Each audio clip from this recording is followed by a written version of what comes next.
Hello guys, welcome back. This is Drogs, and welcome back to my Three Stooges campaign with my three half ogres and my elven manager. If you didn't watch my latest video, which was kind of going through all the events and kind of bookkeeping that happened after the last quest, my level ups and the items I purchased and things like that. To give you a broad overview, my party now, all four characters are level 4, and I've just made it to Silver City from Irondale. We wrapped up the quest, bought some stuff, came to Silver City, bought some more stuff. Changed the gear around, so at this point, Choppa, my warrior, is now using a magic longsword and a magic shield. So he's gone to a one-handed fighting style. But he still hits hard. He hits for 1d12 plus 5 when all is said and done. Crasha took over Choppa's Great Axe. So he's going to be swinging for 1d12 plus 6 with 2 points of armor piercing, as well as slow and built for offense. So it gives the opponents a plus 10 to hit him. Splitta is going to be using a silver halberd, which is a weapon with reach that also has armor piercing of 1, and because it's silver, it does an additional damage to undead and can hit ethereal enemies. And that's going to hit for 1d12 plus 2. And Brightstar is still using his javelin, which also has reach, as well as built for offense and armor piercing 1, and is going to be hitting for 1d10 plus 1. So, very excited to try this out. Got them some new armor and stuff as well, but I'm broke. And now that I'm in Silver City, I finally get to continue with the Dead Rising campaign, and we're going to do Quest 2 of Dead Rising. So let me read through the text. Apparently, villages are not the only places occasionally visited by the undead. Just like poor Johann, the dead are stirring in Silver City as well. Before long, members from the Brotherhood of Old Near were sighted in the city, apparently requested by the Jarl himself. Their leader was a towering man, a battle-seasoned warrior priest, and with him was an old soldier and an alchemist. The three brothers carried themselves with confidence and power, and their appearance proved they could back this up with action. They conducted their investigations thoroughly, and the warrior priest Ulfric declared that the root of evil was in the old mausoleum at the city cemetery. Together with his brothers in arms, Ulfric entered the mausoleum. That was 5 nights ago, and not a sound has been heard from the mausoleum. The Jarl of Silver City reaches out to the party, requesting their help. My cousin said that you proved yourself against that horrendous rat and that poor soul Johann. Would you consider heading down the mausoleum to contact Ulfric? I know what I ask is not easy. The mausoleum is hundreds of years old, and it is like a maze down there. But I'm starting to fear that the Brotherhood may have failed. Accepting the quest, the party is now tasked with making contact with Ulfric and his brothers. Once prepared, start the descent down the dusty stone stairwell, torches in hand and weapons at the ready. Alright. You start with a threat level of 4, max of 18. Well, I wrote 20 because there always seems to be a max of 20. So, I normally don't even write it down, actually. Special rules. Quest locations inside Silver City. When threat level reaches 10, a wandering monster appears regardless of the scenario die result. There are 5 corridor tiles, not excluding C16, which is actually what I'm using as my entrance tile, and 5 rooms, randomized from R2B to R8B only. The reward is 150 coins per hero, and we're rolling on the Undead Encounter table. So it's going to be 11 rooms because there's 5 corridors, 5 rooms, plus the objective room. All right. So it shouldn't be as bad as the other ones, and we're going to get started. That's why I shot that other video, to try to make this a little bit smoother. All right, we're going to start with Choppa. 1, 2, and draw our card. The Thieves' Den, R3B. And also, because we're level 4, we're going to be rolling between 41 and 60 on the encounter table.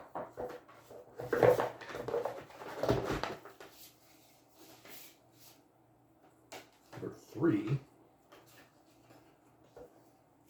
Should have separated out the tiles. Like the B tiles, I mean.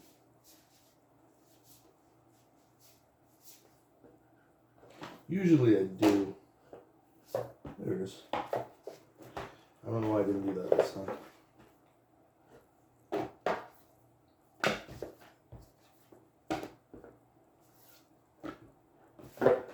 There's the B tiles.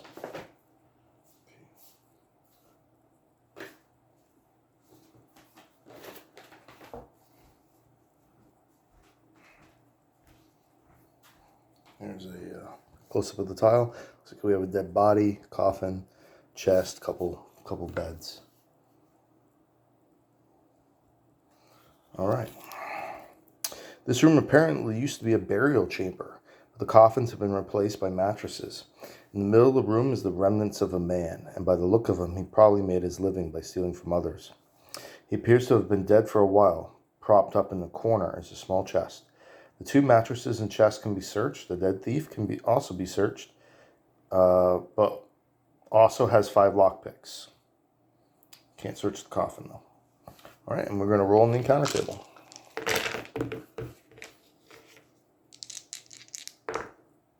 $61, no encounter. So then we're going to roll the scenario die again. 2. On a 9 or a 10, we get a dungeon event. Which are apparently very rare, because, at least for me, I always roll encounters. I guess they're not supposed to be that rare, because it's 50% chance in a room, and then a 20% chance of a encounter. But I've only seen 1 so far out of both my campaigns. All right, so 1, 2, 3, 4, and then he's going to search that dead adventure. So he's going to roll a d10. 1. Nice.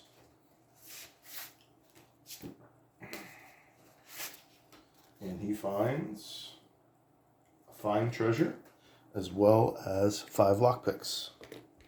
Let's see what the fine treasure came out to. Silver hand weapon. Ooh. And it's going to be a longsword. So he found a silver longsword with +1 damage versus undead and ethereal. So that's going to go into the backpack.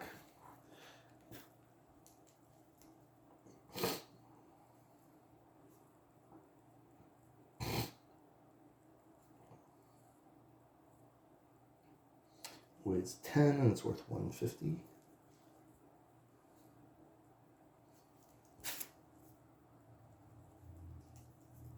I keep a shared group backpack. It's kind of my own house rule.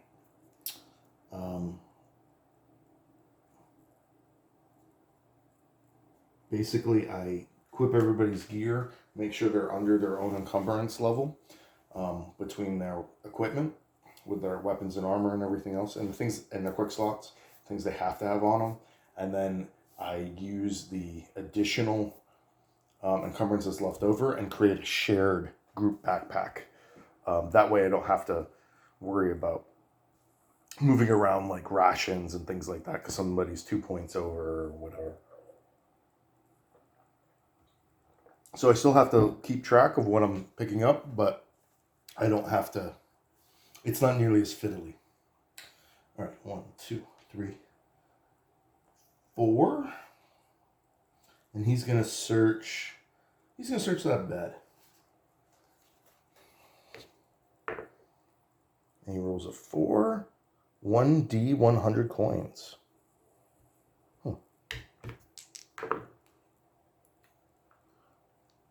66 coins. So that I'm going to record over here.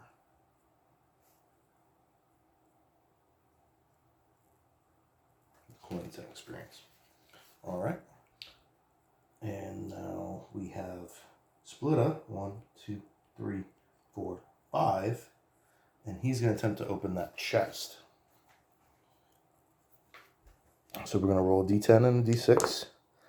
It is locked with a master lock. It is not trapped. Okay, so that ends his turn.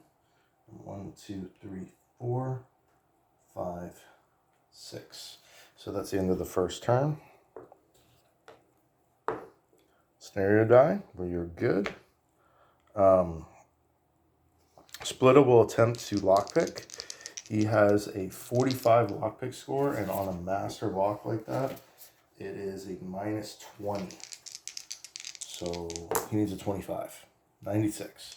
So he lost that turn. It has 25 wounds. So we're going to attempt to hit it with Crasha. He's going to attempt to bust that thing open. He does hit for the most. It's automatically, you automatically hit. Obviously, chest can't dodge. So 3 plus 6 is 9. And then on a second hit, 11 plus 5, is 17. So 17 and 9 is 25. So he does successfully open the chest. That is going to give me a +4 to my threat, though. So we're starting out with an 8 threat. We go from 4 to 8. Okay, and now we roll on the chest. Oop. It's got to be in the little dice tray. Ooh, 1. And that is a wonderful treasure. Hell yeah. So find it. Good items right off the bat. Magical amulet. A golden amulet with a deep red stone set in the middle. A random magic necklace. Roll in the magic items table, determine the magical properties. It's worth 700 coins. Wow.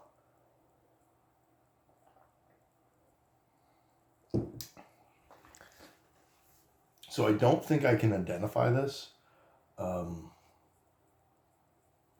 So I won't be able to use this until I go to town and pay somebody to identify it. I believe that's how that works. But let's check out the magic item table. All right, 1d10, 7. Clearly enchanted by a follower of Redir, this item bestows a little bit of luck to the user, hopefully without a price. +1 luck necklace. Hell yeah. Amulet of +1 luck. Worth 700. Unidentified. Very, very, very nice. Then we're going to have Bright Star search that bed. 10 is going to be nothing. Yep. Oh, I forgot to put the doors in the room, so there should be a doorway. We'll put it near the top.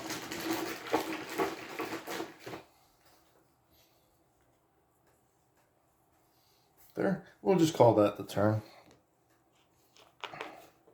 Scenario die. We're good. We are going to have Bright Star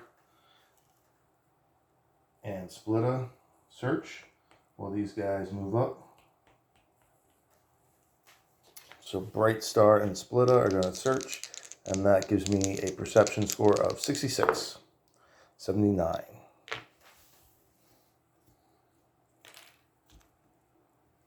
So that's going to do it for that room.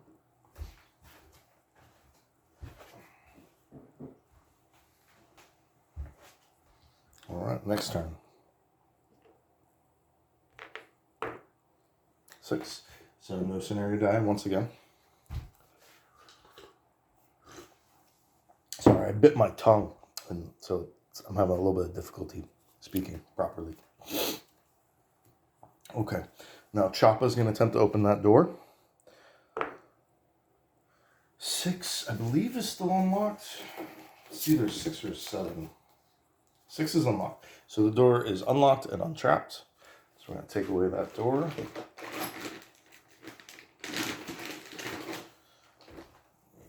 See what we get. Draw an exploration card. Corridor C7.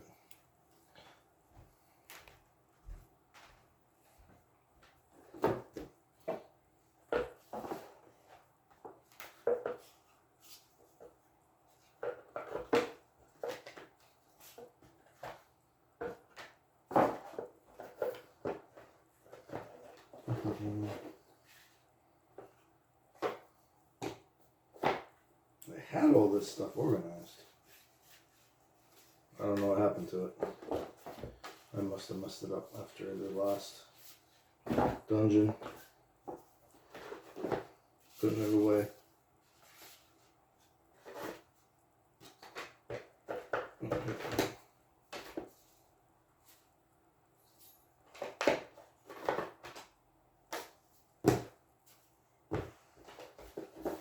Is it not a? No, it's a long straight one.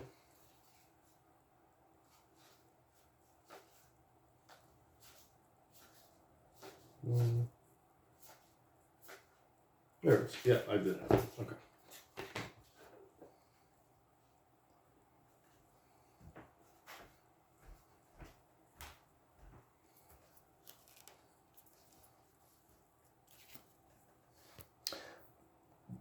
The blood spilt in this corridor has dried, but is not old. 1 or 2 days old at most.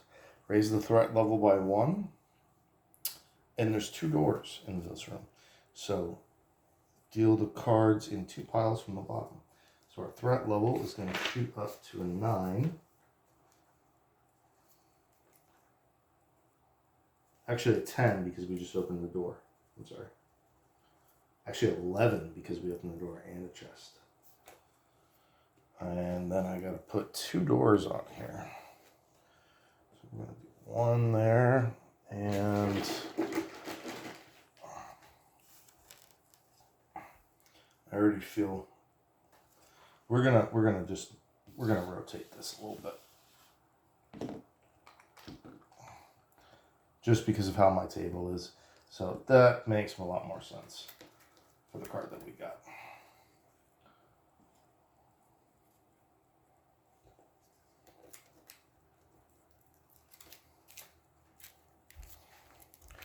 So 1, 2, 2, 2.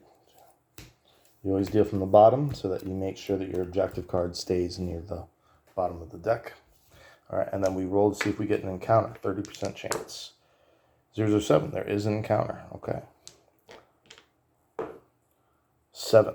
So that's a 47 or 37. 37 on the encounter table. 37 is a shambler. I didn't see that one on there.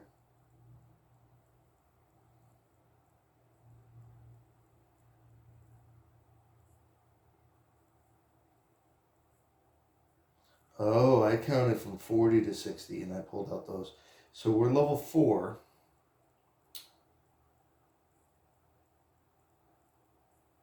Yeah, so you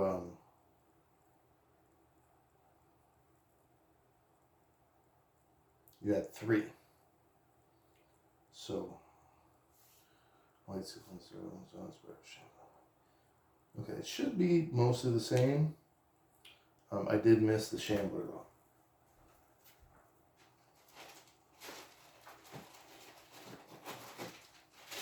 Sorry, I'm digging him out real quick. I forgot to grab the cards too. I'm sorry guys. I'm not as organized as I typically am. I like to have everything set up ahead of time so I don't have to do this type of stuff on camera.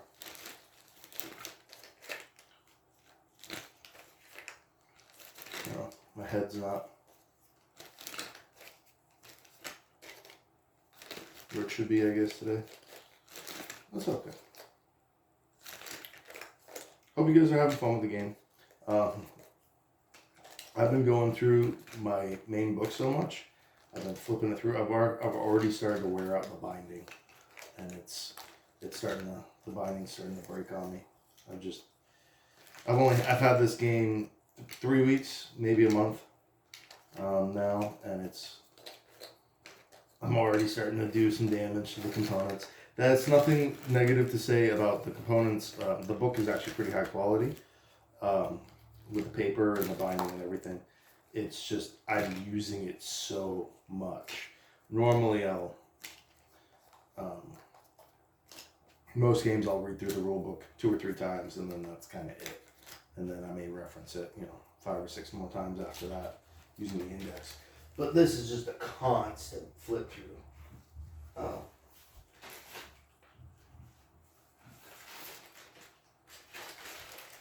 And yeah. So, all right.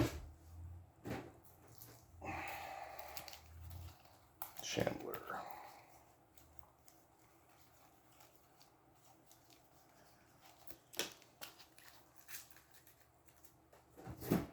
I did get out the equipment cards. I just forgot to grab out all the undead cards.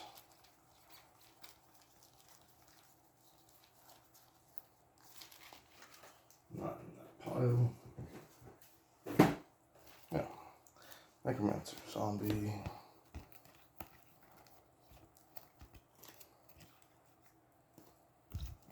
Direwolf.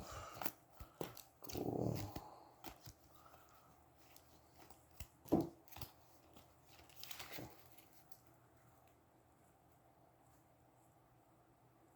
feel like I'm missing some, but that's okay. So this was a 37. And a 37 is 1 Shambler. With no additional. Wait, is that correct? Yep.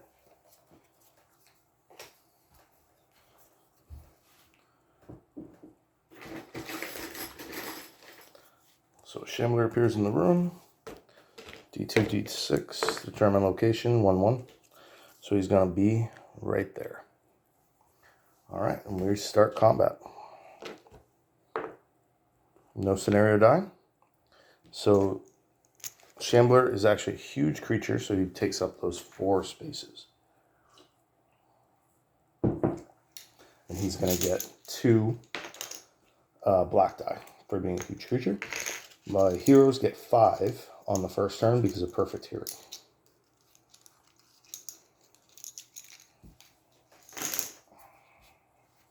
So 5 white, 2 black.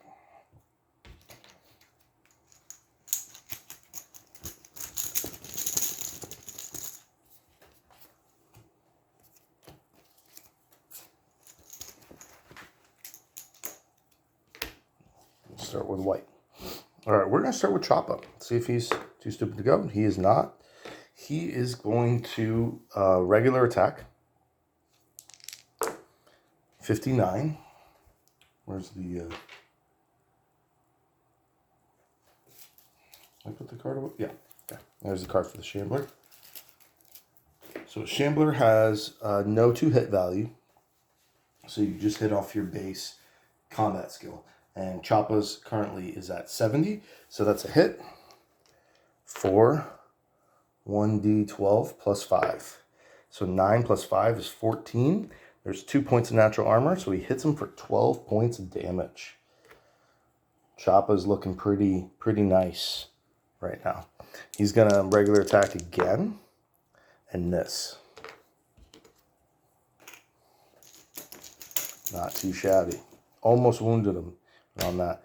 All right, next we're going to go with Crasha. Crasha's not stupid, and he is going to also regular attack. He hits on 72.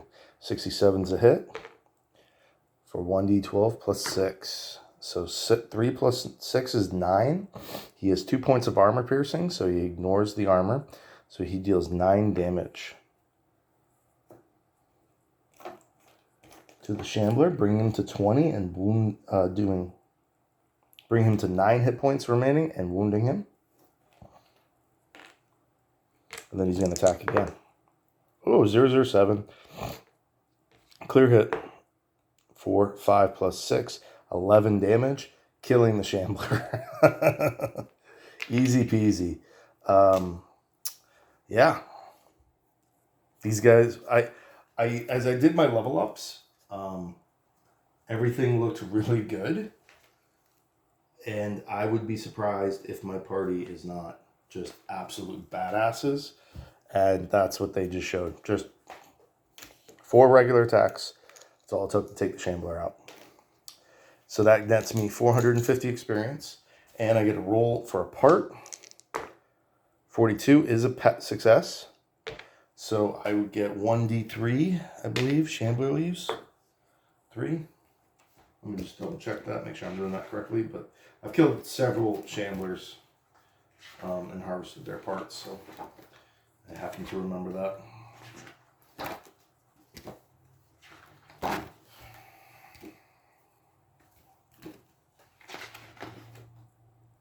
Shambler. Yep, 1d3. So 3 shambler leaves.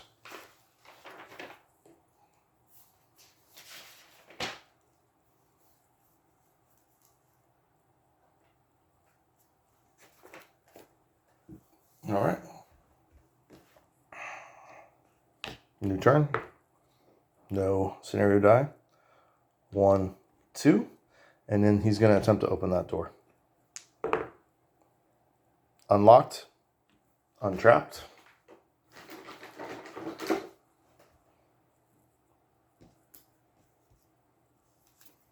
We're going to get C10. That's cross-shaped corridor. The corridor splits in 2 at a crossway, leaving 3 possible ways to go. There's nothing special to observe in this corridor but the cold, moist stone walls. No special rules. Deal the cards in 3 piles. Place 1 by each pile. So,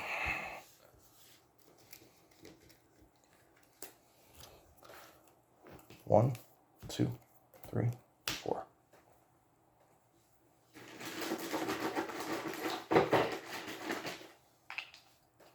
This should be a much shorter dungeon than the last one. The last one started with 17 tiles. This one's 11. Having these open doors to open everything up to actually gives you higher chances of getting to the objective room early. It's possible it's one of those 2 right there, for example. All right, and then we're going to roll for encounter. There is no encounter. Okay. Crasha. 1, 2, 3, 4, 5, 6. 1, 2, 3, 4, 5, 6, 7. 1, 2, 3, 4, 5, 6. And that ends that turn. You roll the threat die. Oh, did I do that wrong? Yeah, I forgot about the special rule. Yeah, the threat level already had reached 11. So we're going to spawn a wandering monster.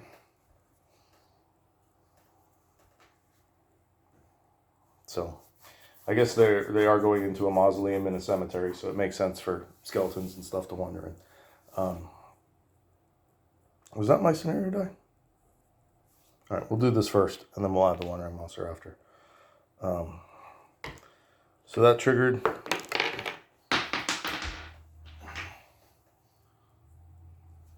Scenario die. 17 is higher, so we bump up to 12. But we're still going to spawn a wandering monster. I don't think you get the minus threat level from the wandering monster spawn in that case. So I'm because it's a special rule, I'm not going to use it. Okay. So Crasha, yeah, is going to go 1, 2, 3, and he's going to attempt to open that door. Untrapped, but it is locked with a weak lock with 10 wounds. And that will be it. And then 1, 2, 3, 4. 1, 2, 3, 4. 1, 2, 3. And then I had only used the first action for Split and Bright Star, so I will actually attack with both of them. Bright Star is going to attack that door for 6 damage, and Bright Star attacks the door doing 5, 6 damage as well, which is enough to open it because it had 10 hit points. Keep in mind this raises my threat level by another 4. So we're actually up to 16 threat level. So That's the negative to bashing doors now. So your threat level gets really high really quick. Lockpicking frustrates me. All right, C17. There are 4 openings in this corridor, each covered by a heavy wooden door. No special rules. There's only going to be one more door, though, in this room, so we're going to ignore that. That is what the card would normally be, but because we've already had some of those multiple card draws, we're just going to get a regular corridor with a single door. And then we roll for an encounter. M30. Yep, that is an encounter. So we roll 17. So that would be 47. Plus 30. 47 is 1d4 direwolves, 2, and a necromancer. Okay. I have not fought either of those yet.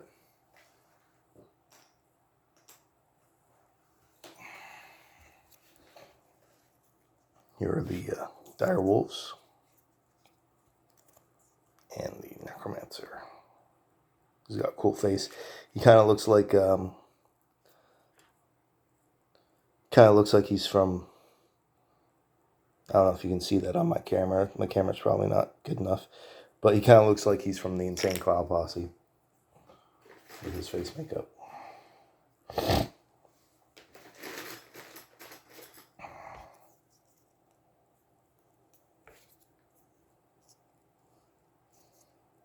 All right, we will randomize location of the necromancer first.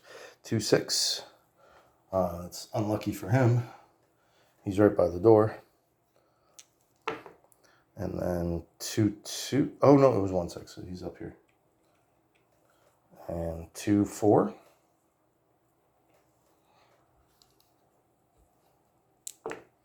And 1-6. Reroll. 2-5. All right.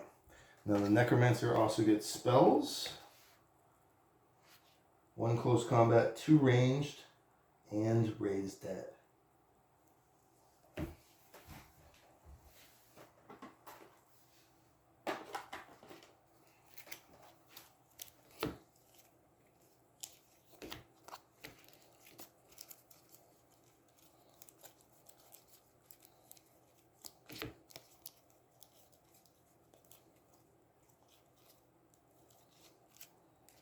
Okay.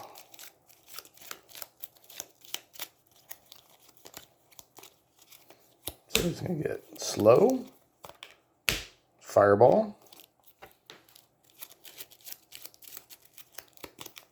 vampiric touch, how appropriate, and there's Raise Dead. And that's going to be his 4 spells.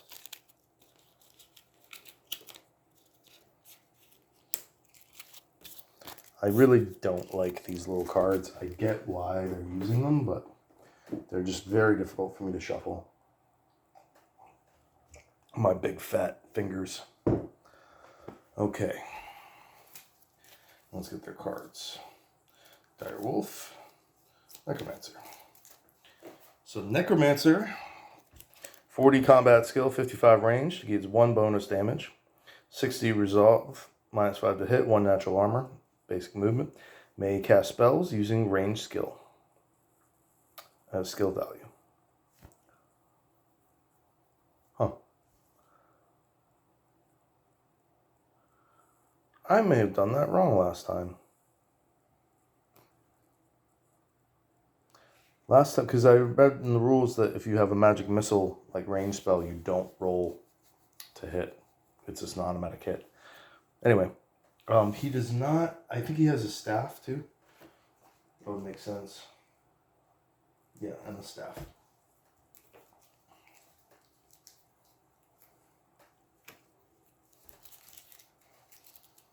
Which makes it a little bit harder to him. And then Direwolf has 50 hit points, does 1d10 plus 1 damage, 1 natural armor. Ferocious Charge, fail 1d4. If you're 3, we're actually immune because all my characters are level 4. So I do not have to take a fear check from that. So that's cool. All right. I feel like I'm kind of overpowered a little bit. No scenario die. So we will get, again, 5 white and 3 black this time.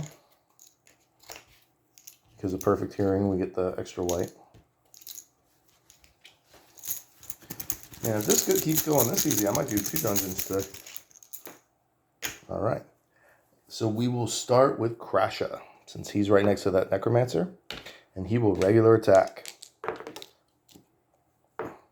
13 is a hit. 10 plus 6. 16 damage, and he chops that Necromancer right in 2, and he is gone. All that work, getting all those spells out. He's dead.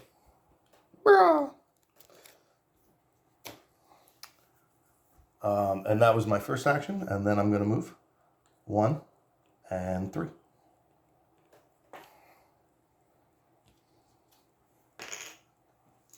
My guys are badass. All right, so we'll randomize which one of those wolves will go. It will be this one on the left, and it is a beast. So it will standard attack. Choppa is a miss. He hits on a 60. 47's a hit. For 7 to the arm, Choppa's going to attempt to dodge. And he does dodge successfully with a 23.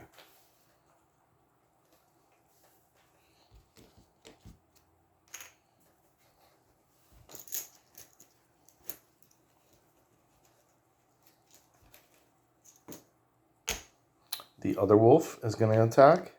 He will power attack, so he will hit on an 80. So 70 is a hit. So he gets to roll twice.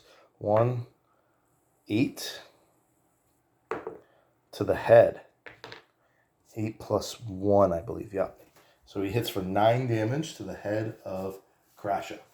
Crasha has 5 points of natural armor and 3 on his leather cap. So he absorbs 8 points of damage. The leather cap takes 1 point of durability. And Choppa drops from 26. I'm sorry. Crasha drops from 29 to 28 life. So he manages, even with a great hit like that, to only do 1 damage. If that had hit Choppa, it wouldn't have done any damage at all due to Choppa's helmet. All right. We're going to go with Splitta next. He's not stupid. He's going to attack from his current position because he's actually wielding a halberd now. And he's going to power attack. So he will hit on a... I'm surprised they don't have a better to hit because they're wolves. He will hit on a 73. 69 is a hit. Very nice. So I get to double roll. So it's 10 plus 2. So he hits for 12 damage with 1 armor piercing. So that ignores the nat point of actual armor. And it's exactly enough to kill that direwolf. So good job, Splitta. That was a power attack. So he'll be vulnerable to counterattacks.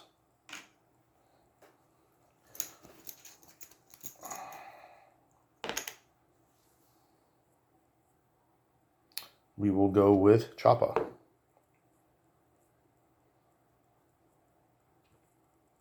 He gets to move. 1, 2, 3, 4. And he will attempt to attack. 78 is a miss. Then we will go with Bright Star. 1, 2. And he will attempt to attack from behind. He will hit on a 70. 97 is a miss. Okay. Now, because it is the end of the turn, we're going to move the Wandering Monster. 1, 2, 3, 4.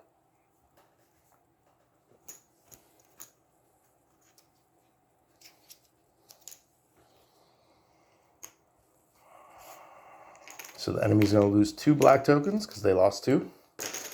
And I lose 1 white.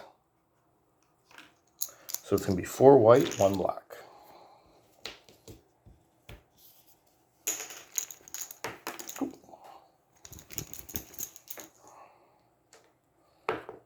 Scenario die, nothing.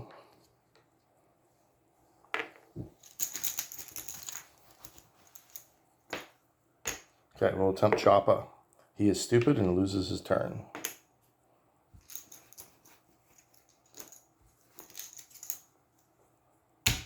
Crasho will attempt.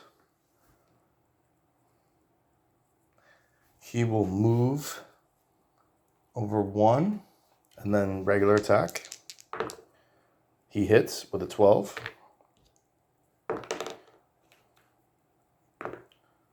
Seven plus 6 is 13 with armor piercing. That's enough to kill the direwolf. And that ends combat. So the direwolves are each worth 80 and a part, and the necromancer is worth 180. So 180 plus 160 is 340 experience. I get to roll twice on the direwolf parts. That's a fail. That's a fail. And then I get 1 roll on the tier 4. 8 is going to be nothing. So no loot. Just some experience. All right.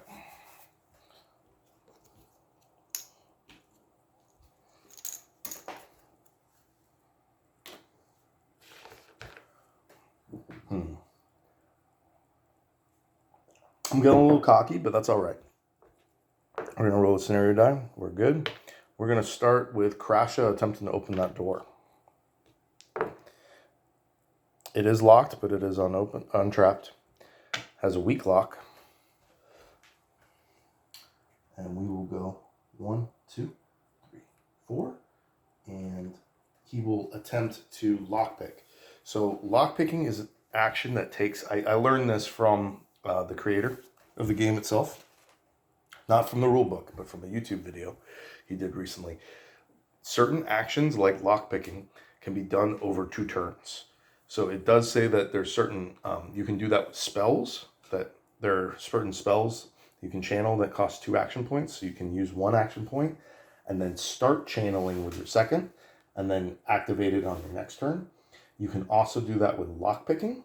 And to me, that only makes sense that you can also do it with bandaging, because bandaging is also one that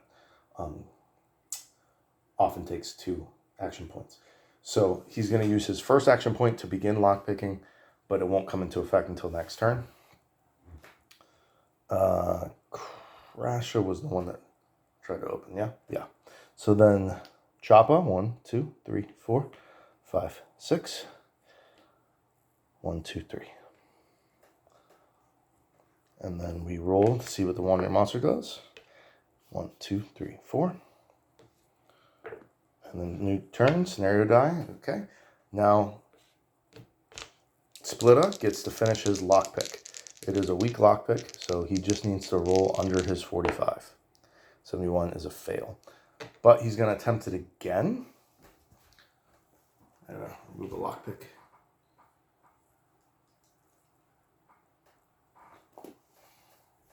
I'm using 1 AP, and Crasho will 1, 2, 3, 4, 5, 6. We'll move up as well. And then we will stay put, and we will see what the wandering monster does, and he moves forward. So 1, 2, 3.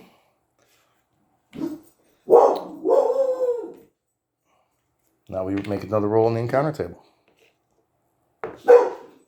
17. So 47. Is that the Shambler again? No, it's the direwolf and the necromancer again. Okay. So this time we get 4 direwolves.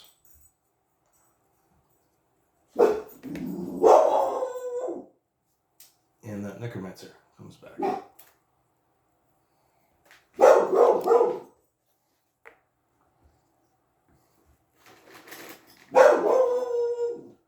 What is it, boy? What are you barking at? You need to go outside?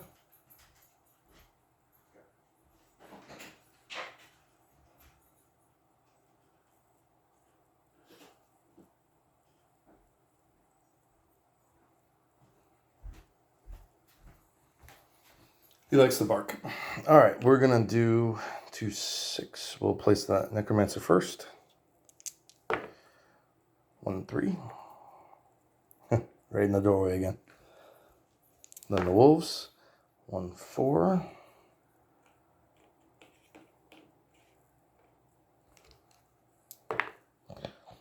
2-1.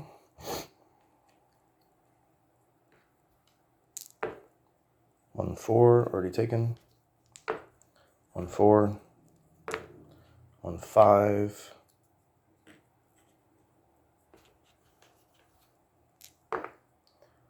2-4. Okay. Give him back his staff. And I gotta pick his spells again. He still gets raised dead.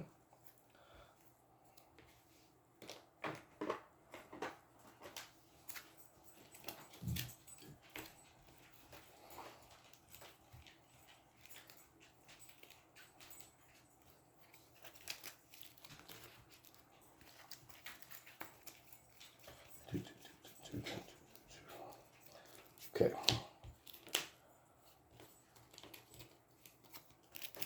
First we'll pick his ranged.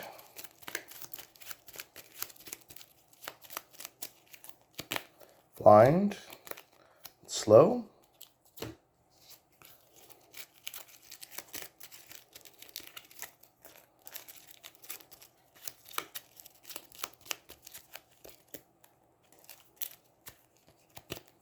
Stun. Thing is, the raised dead spell is actually useless for him. I forgot to shuffle the vampire touch back in. So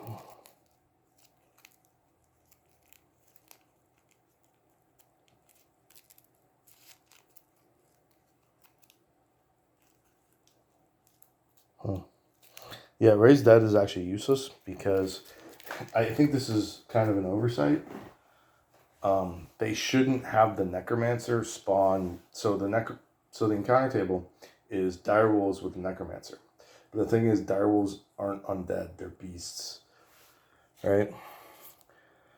So the necromancer always comes with raised dead, which will revive an undead or heal one. But direwolves aren't undead; they're beasts. So it doesn't work. It doesn't actually do anything. Not the biggest deal in the world. That is a design flaw, though. So the writer of the game might want to look at that. That maybe swap those out with like some ghouls or wights or skeletons or zombies or something, because it doesn't make sense to have a necromancer with wolves, because raised dead is useless. Or don't have them start with raised dead, just have them start with like a random support spell, as an alternative. Anyway, just my thoughts. All right, scenario die, we are good. So we're going to start with, this time, 5 black for the enemy and 4 white for the heroes, because there's no perfect hearing doesn't work in this case because it's not directly after opening a door.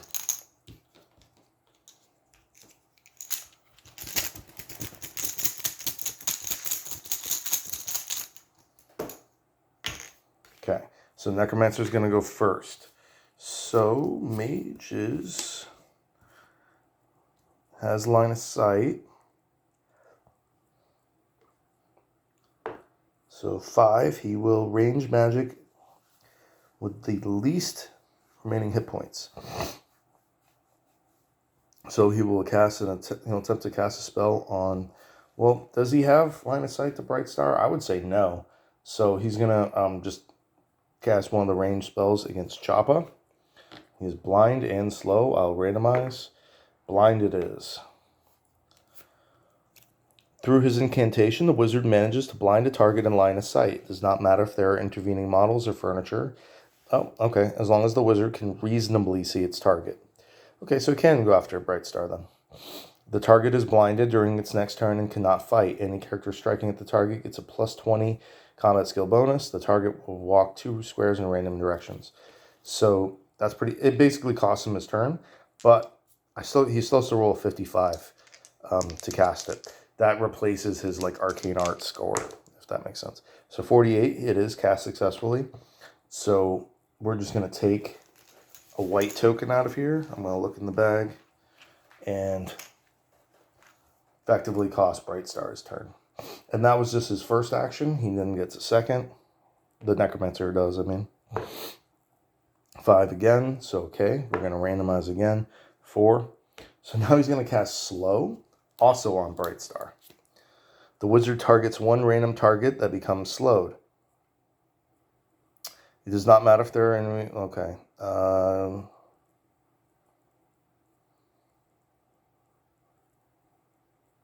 Okay.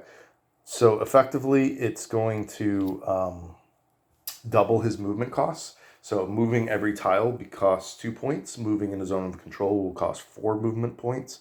And I can take a resolve test every turn to overcome it. But it lasts the rest of the battle otherwise. So let's see if he gets it off. 64 is a no. So he fails to get off the slow.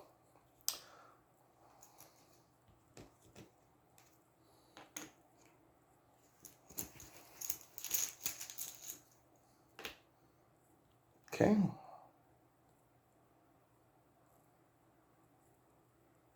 We'll just do this in a way that kind of makes sense. So 1, 2, 3, 4.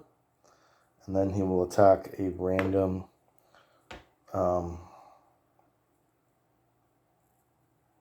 that'll be Brightstar, I guess. So he's going to attack Brightstar. He gets plus 20 to hit. So he will hit on a 70. He does hit Brightstar for 5 in the arm. Brightstar is currently blinded, so I'm just not going to dodge. In that case, he has no natural armor, but he has 3 in the arm. So he's going to take 2 damage and 1 point of durability on his arm armor.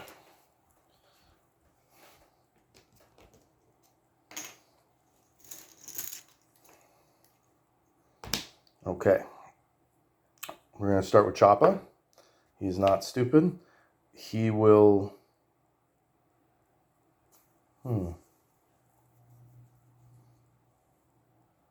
He'll just attack this dude that is right next to him. See if we can fuck him up.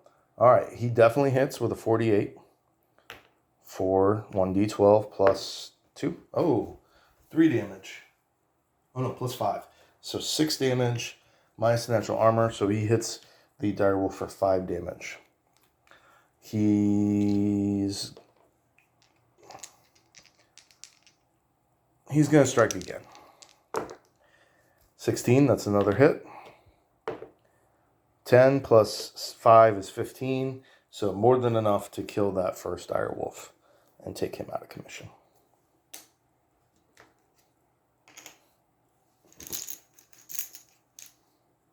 All right. We will then attempt Crasha. He is not stupid. He will charge and attack that Necromancer. 46 is going to be a hit. It's minus 10, which cancels out his charge. So he would have hit on a 72. And he's going to roll. Ooh, Necromancer got lucky. He still gets hit, though, for 7 damage, which is enough to wound him.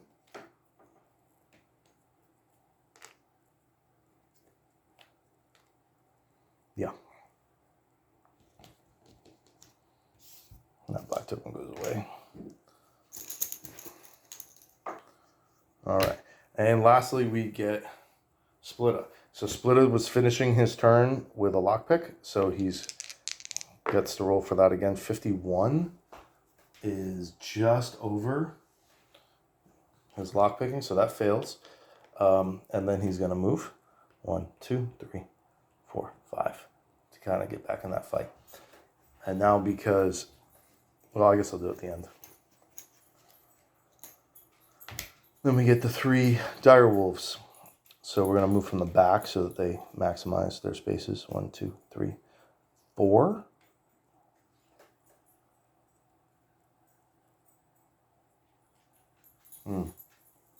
So how much did I move for? Oh no, they get 8. Oh no, he can't move in between. So that's good enough for there. And then he will regular attack, Choppa. He will hit on 50. He hits. Choppa will attempt to dodge, or parry rather. And he does. Can you dodge and parry at the same time? It doesn't really matter. He dodges. It's fine. That guy's turn is over. And then this guy is going to come up and attack Crasha. That's a hit. Crasha will attempt to dodge, and he does not. So Crasha loses his dodge. And he hits for, what was it, a D10? 10 to the chest. So Crasha's got 5 natural armor. Actually hits for 11 to the chest. So 5 natural armor, 4 from the scale mail vest, so that absorbs 9. Takes a point of durability and loses 2 hit points, dropping to 26. So even a max roll like that, he only takes 2 points of damage. Does damage his armor though. Actually just cost me $140 just to repair that 1 point. So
2 damage.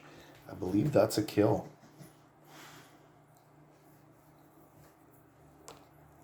Yeah, and he does bonus damage to undead anyway. Okay, so that's going to be 4 and 4 going into the next round as far as initiative tokens.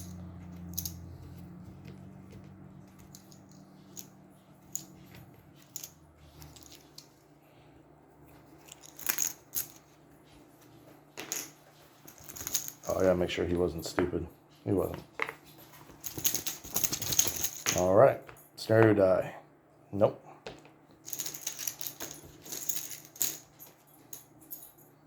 Player first. We're gonna start with Choppa. He gets to go. 44 is a hit. He hits on a 60. And he's going to hit for 3 plus 5, so 8 damage. Minus what's 7 damage. And then he's going to attack again. And miss. So he does do 7 damage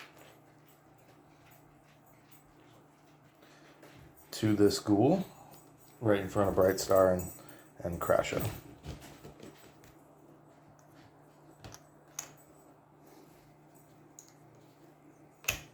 Alright, next is going to be Choppa. He is stupid and loses his turn. Everything okay, boy? You didn't get stung, did you? Alright. Next is going to be Bright Star. Bright Star will attempt to stab this guy in front of him. He will miss. He'll attempt to stab him again. 53 should be a hit. Yep. And he stabs him for 3 damage. With 1 point of armor piercing, so he does do 3, which leaves the ghoul with 1 hit point remaining while it is wounded. And not doing so hot offensively.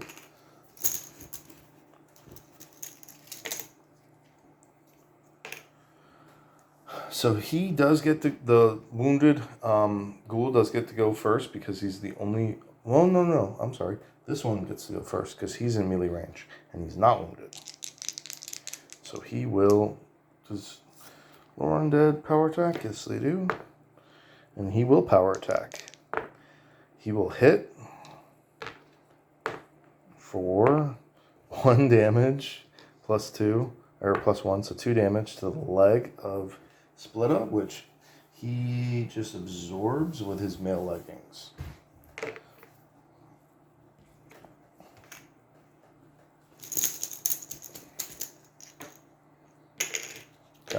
And now Splitta's turn. Splitta will move back 1 and attempt to stab this ghoul here with his, and he will miss. Was he stupid? He was stupid, actually, so he does nothing. He stands there, dumbfounded, watching these ghouls squirm about. So now we just have these 2 ghouls remaining. One of them will move forward and attack Splitta. And miss. And this one here will attempt to attack one of them. 1, 2, 3, 4. So he will attack Bright Star and hit. Bright Star has already used his dodge. So he will hit for 10 damage to the chest of Bright Star. That's a good hit. Bright Star has no natural armor. He absorbs 7 of that through his leather jacket. I'm sorry, 3 of that, and he takes 7 damage. That brings him to 8 life. That wounds him, and he will have to take a poison check. So he'll roll his Constitution, which is only a 26. So I need 26 or under. 27. Oh my god. That's so funny. I thought I wasn't going to get it, but that's really close. So I am poisoned for 5 rounds.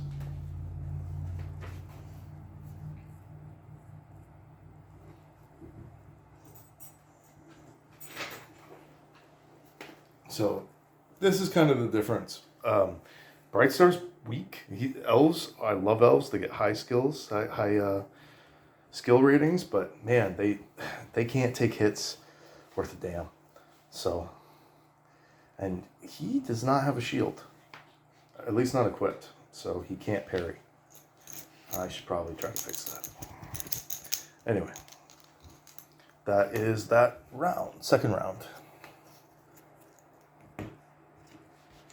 So it should stay the same at 4 and 4.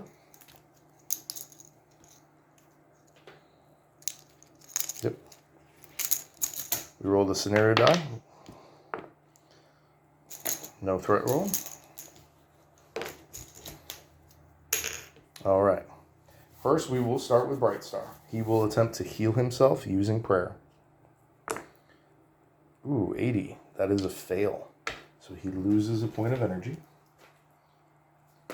He will attempt to stab this guy in front of him.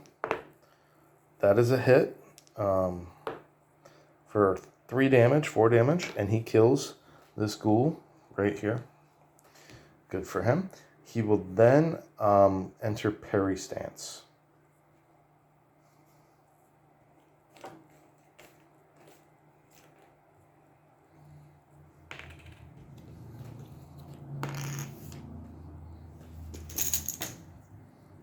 Okay, then we're going to go with Choppa. He's going to move forward 1 and then attempt to attack this guy right in front. He will hit on a 60. 83 miss.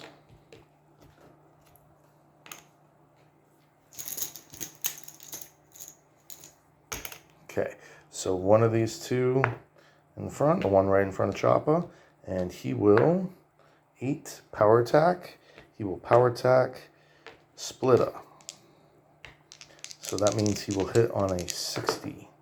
He hits. Splitta will attempt to dodge, and he does successfully.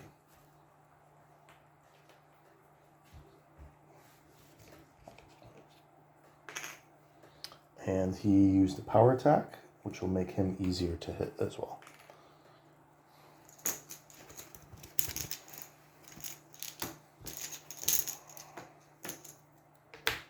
So then the other one that's next to Splitta will activate. He will regular attack. He will regular attack Choppa. That is a miss. And then he will regular attack Splitta and miss. So that's it for the ghoul's turns, because the third one can't do anything. Although I'll still, who knows, I may actually kill that one. So it's not, nope. So he loses that turn. That's just parry stance, maybe.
1, 2, 3, 4.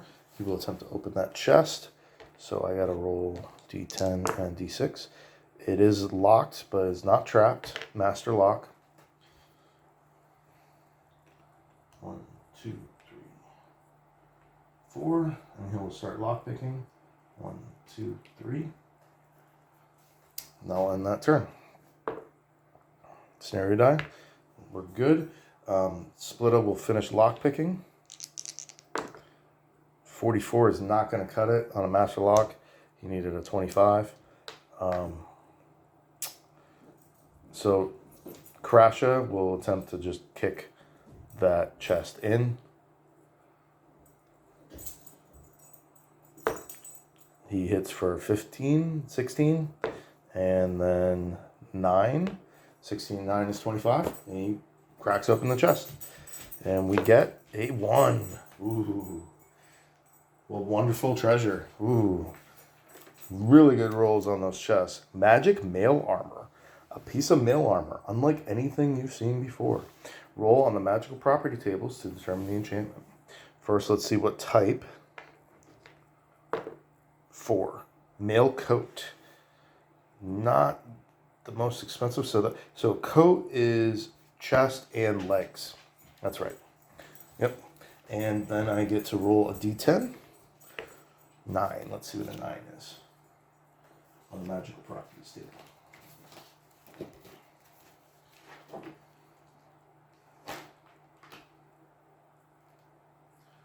Imbued with powerful spells, this armor gives a tingling sensation to its owner when danger is afoot, giving her a split of an extra second to dodge a threat. +5 to dodge skill. Okay. And it's missing 1d3 minus 1, so it's missing no durability. That's a 1 minus 1, so 0. So, very cool.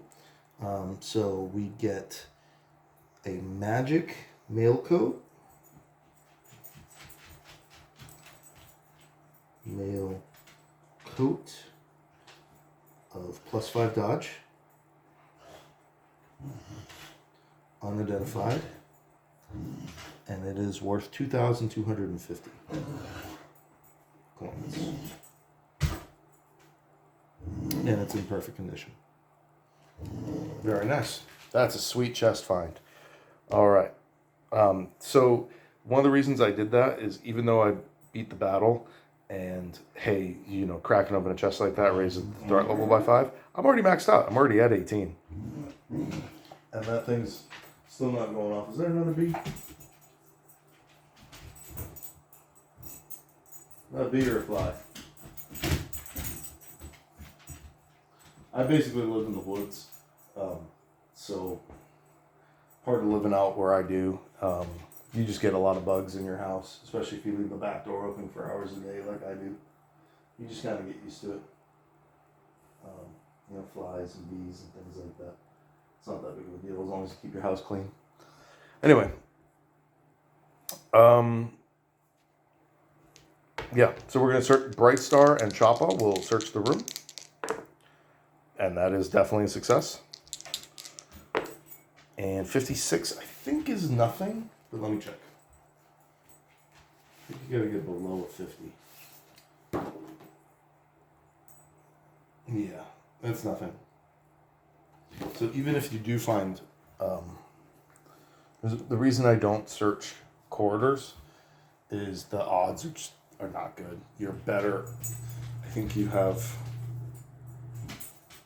20% chance of finding a trap, 40% chance of finding nothing, and your odds of a treasure room are only 5%. And that's after you find your perception check. Whereas, yeah, it's not as, I don't know. Yeah, it's not in a room. You only have a 10% chance of a trap, 40% chance of nothing, and you get a 15% chance of finding a treasure room. So it works out significantly more in your favor.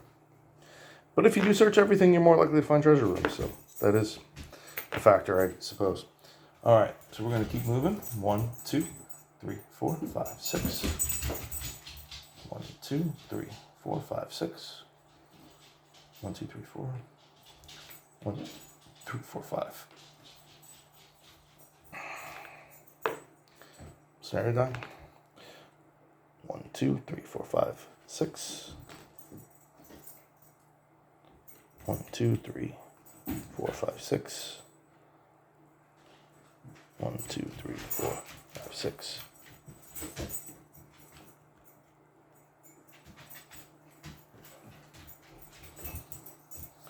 Okay.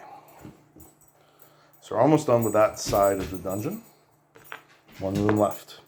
10. So we do finally make a threat roll. 14. I'm going to pause for just a second and make sure my dog's okay. Okay, I'm back. It was just fly. Everything's fine. All right. So I rolled a 14 on the threat table. And 14 is... Ow, ow, ow. Why are you punching me? Ow. My female dog is... she's pregnant right now. And they're a little needy. Oh my goodness. Okay, I'm going to pause real quick, guys. I'll be right back. Okay, they just wanted to go back outside. I had closed up the door after the bee. Okay, so 14 is you add an extra exploration card on top of each pile. So I gotta take my exploration cards. That I don't. This is the most annoying part about that to me is I keep my corridors and rooms separate because it's just easier to do it that way. So now I gotta mix them together.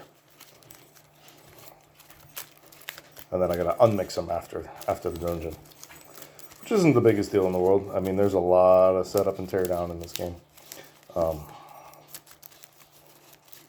It's one of the reasons I'm only doing this is this table is pretty much dedicated to League of Dungeoneers right now. It's supposed to be my board gaming table. I'm supposed to board game on this side and paint on that side where the character sheets are. There's just not enough room.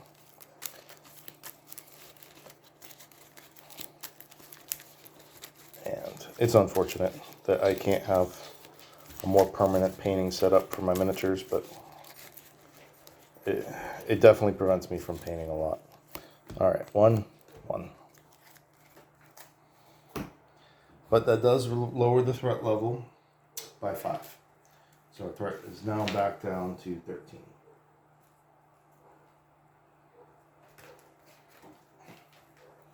All right, and we will attempt to open that door, starting with Choppa.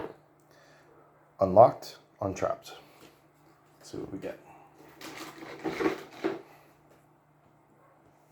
What did we newly draw? A quarter, C12.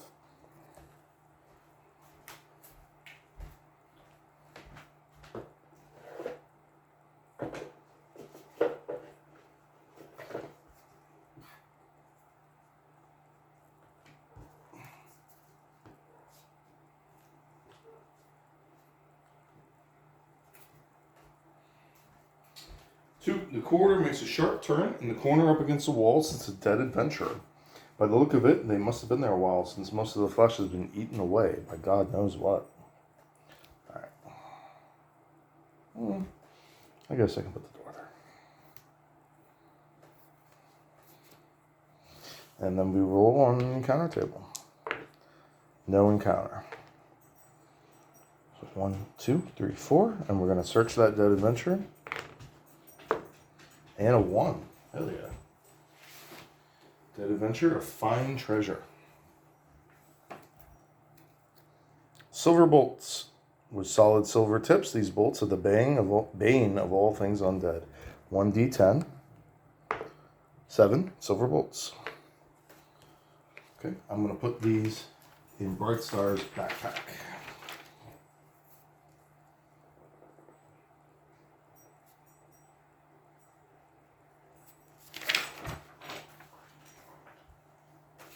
Did I write down that silver longsword?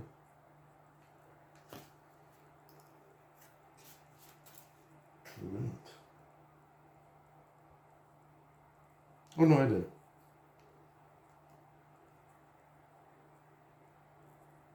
Okay. So that's cool. I now, if in a pinch, I have a silver halberd, a silver longsword, and silver bolts. So if I came across like a wraith or something like that, an ethereal enemy, I'd be prepared. So he uses first action to open the door. And he's going to move in. And he's going to move in. And he's going to move in. Turn. And then Crasher is going to attempt to open that door. Unopened. Or unlocked. Untrapped. And what do we get? Another quarter. C13. Short distance ahead is another... It's another curvy one. Oops.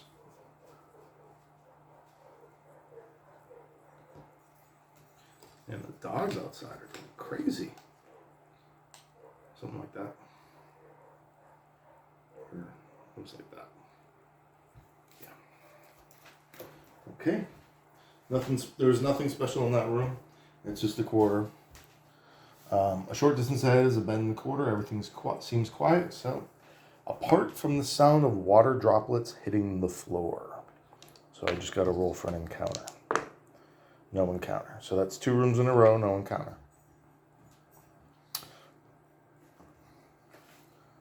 Okay. So we're going to turn back around. 1, 2, 3, 4, 5. 1, 2, 3, 4, 5. And 1, 2, 3, 4, 5, 6. And he ended his turn. So next turn. 1, 2, 3, 4, 5. 1, 2, 3, 4, 5, 6. 1, 2, 3, 4, 5. 1, 2, 3, 4. Let's end that turn. Okay. 1, 2, 3, 4, 5, 6. And Choppa will attempt to open the door.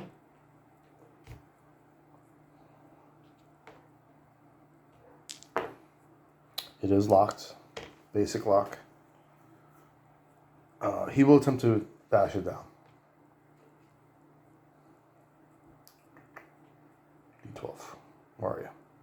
There you are. He fails. He 8. He hit. Oh no, 5 plus 5. He actually does hit for 10 damage. Yeah. On a weak lock, which is what that was. That does open the door. And we get empty room R11.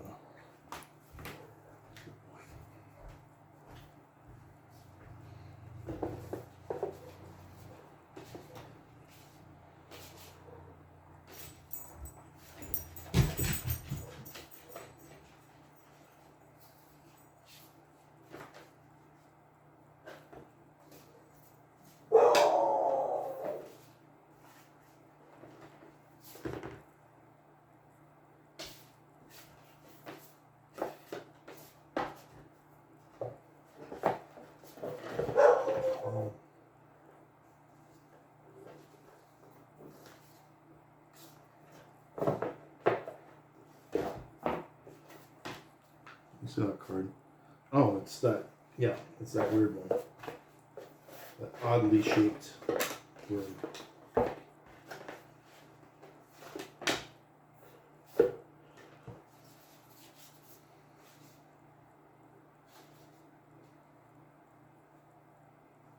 That's weird.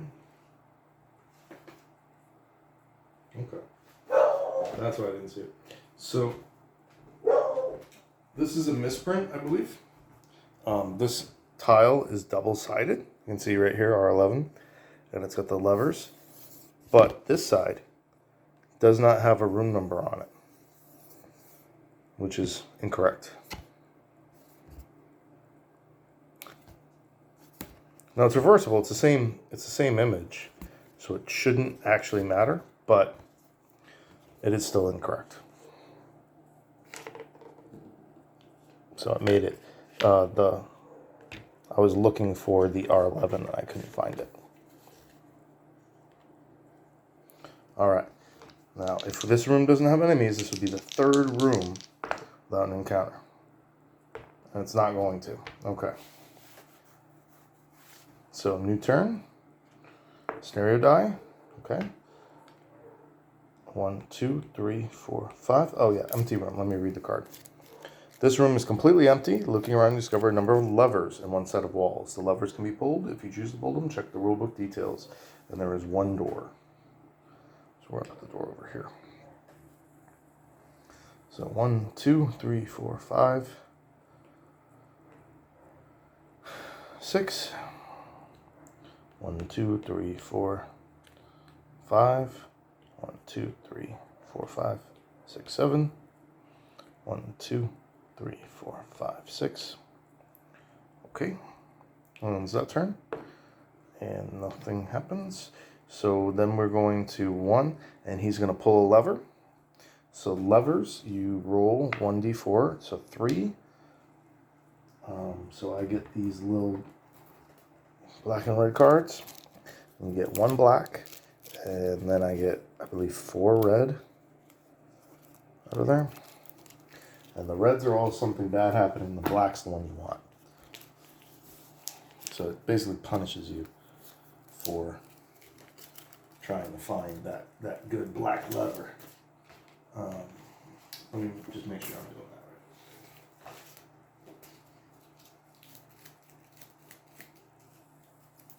right. Yeah, I'm pretty sure. It's 1d4 plus 1. It's been a while, so I'll look it up. 101.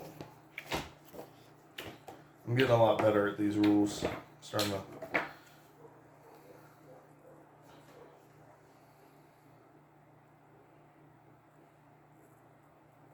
Yep, 1d4 plus 1. Yep. Alright. So you randomly pull a lever, and you randomly, so you roll 1d4, add 1, so you get 2 to 5 red cards plus 1 black. And every time you pull a lever, you pull 1 card. So we get red, and then we have a table for red and black. Red is a d20. 11. A tumble rumble can be heard far out of the dungeon. Everything goes quiet. Nothing happens. Okay? And then Bright Stars is going to move up, and he's going to pull a lever. And he gets red. 8. Rumble can be heard far off in the dungeon. Nothing happens. Choppa is going to move over, and he's going to pull a lever because he's getting curious. He gets red. 8. Again, nothing happens. All right, and that's going to end that turn. 10. So we do get a threat roll. 18. Let's see what that is. The hero has sprung a trap. Randomize which hero. Square occupied by the hero is also the disarm location. So it will be Splitta. Has sprung a trap, and this is also a -7 to my threat roll now.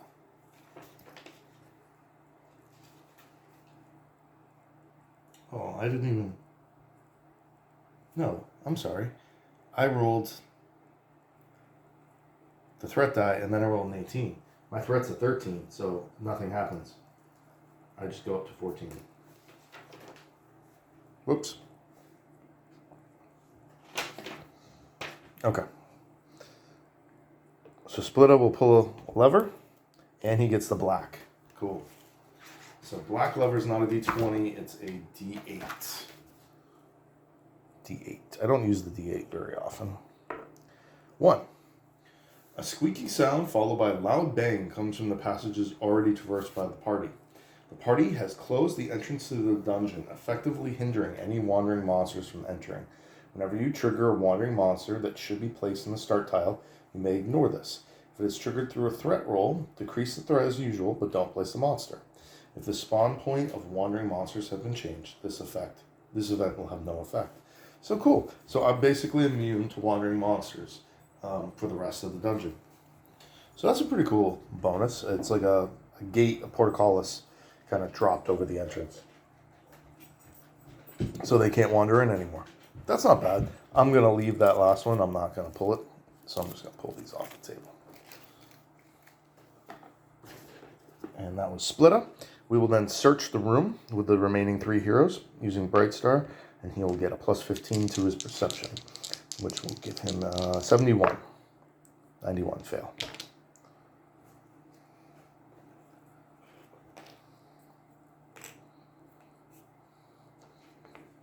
So this dungeon has a much better effect, I will say, but I have already used up all the corridors, I've noticed.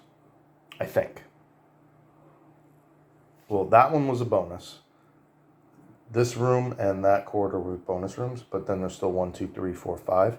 So I've used up, out of the original deck, I've used up 2 rooms and 5 corridors. So that means there's 3 rooms and the objective room left in these 4. That's his basic math. That's not cheating. That's his card counting. Yeah. All right. Scenario die. We are good. Crasho will attempt to open that door. Untrapped. Unlocked.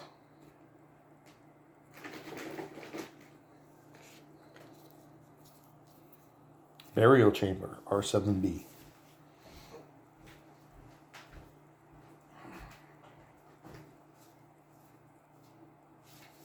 6B. 6B. Why are there 2 R6Bs? That's really weird. Oh, okay. So this is another misprint. So these are all double-sided. So the R6B should be R6B on both sides, but it's R6B on this side and R7B on the other. But there's 2 of them to make up for it. Just a little quirk. So if you can't find it, try flipping some of them around. And I roll for an encounter. If this one doesn't have it, it would be the 4th time. So 64, there is no encounter. So now the encounter rate is going to increase for the rest of the dungeon. So 60% in rooms, 40% in corridors. So this has been a very easy dungeon so far. Even the monsters feel kind of underpowered compared to my level. There are several coffins in this room. They're leaning up against one wall, and 2 are tucked in against each other. In the center of the floor lies an alchemist from the Brotherhood, his throat ripped open. His eyes are staring wildly as if he can see the one who gave him that grievous wound. The coffins can be searched, as can the alchemist, who has 1d3 potions. Apart from that, he is treated as a dead adventurer and may be searched accordingly. So there are 5 coffins that can be searched. Okay.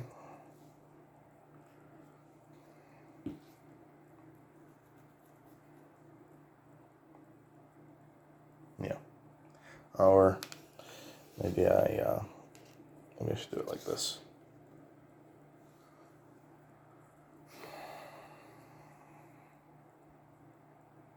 Yeah, that'll be better, so I can, because I still have 3 more cards to go. Okay. So he opens the door, and then 1, 2, 3, 4. And 1, 2, 3, 4. He's going to search that first coffin. And gets a 1. I don't know. I haven't actually searched coffins before. I don't think. Coffin. Find treasure. Hammer. You notice there's still leftovers from the last unfortunate soul struck by this hammer on its smooth surface. May it serve you well, as it obviously served its previous owners. D2.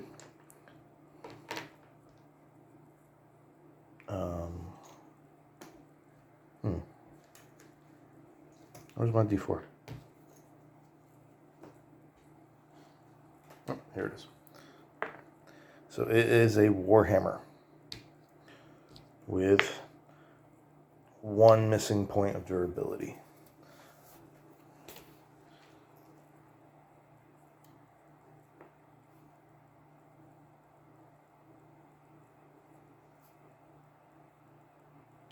And that's 1 worth 200, weighs 20. How much would that mail coat weigh? That mail coat weighed 4? Wow. So, well, less than I thought. So, 10, 24. So, I'm going to leave that there, I think.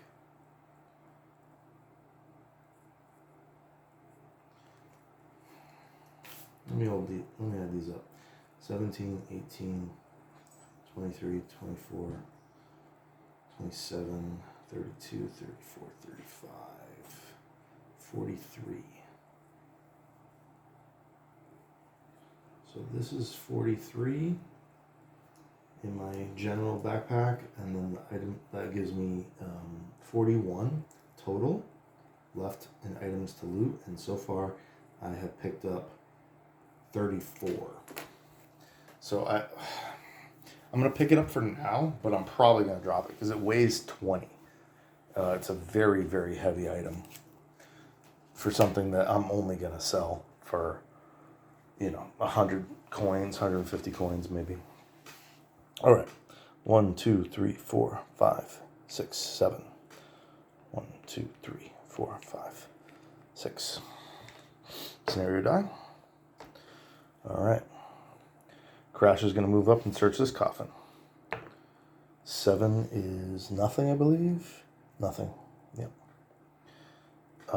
Splitta is going to search the dead adventure. And he gets a 5, which is a mundane treasure. Throwing daggers.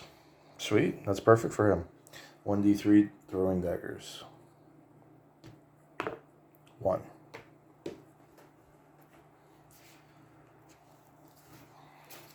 That's going to go right in his quick slot.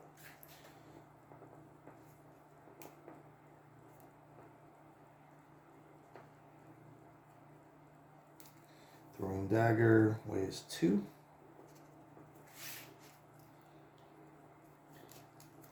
No durability. And does 1d6. I believe you can throw them.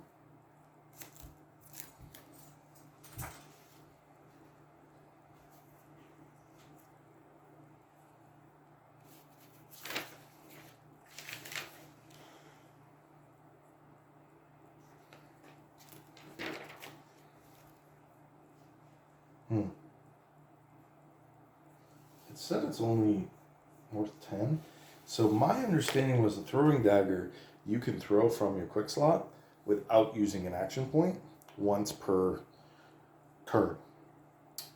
And then you could, but my understanding was you can recover throwing weapons after the battle. Maybe that's not true for throwing daggers, but it is true for the axes and javelins. I don't know. So they're not, but it says it's only worth 10 coins, and that seems very cheap.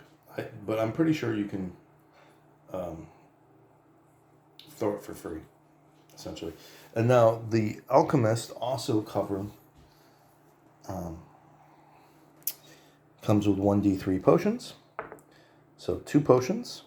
So I'll roll on the standard table, I guess, which is 1, 6.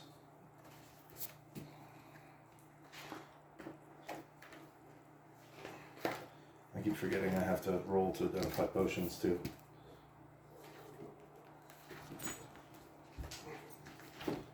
Alright. Potions, okay. 1, 6 is potion of health.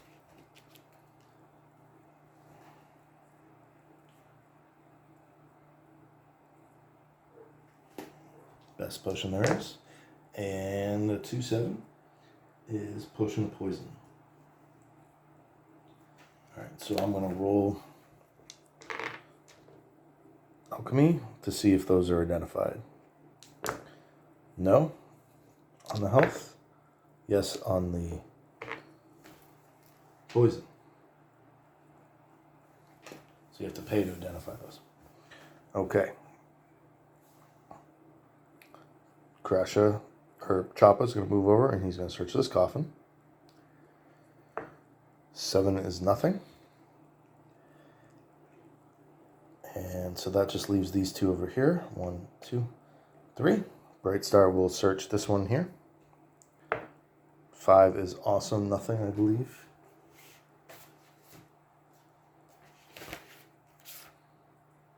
Yeah. And you a 1 or a 2. And that's going to end that turn. All right. So Krasha will attempt to open that last coffin. He rolls a 1. That is a fine treasure. Very nice.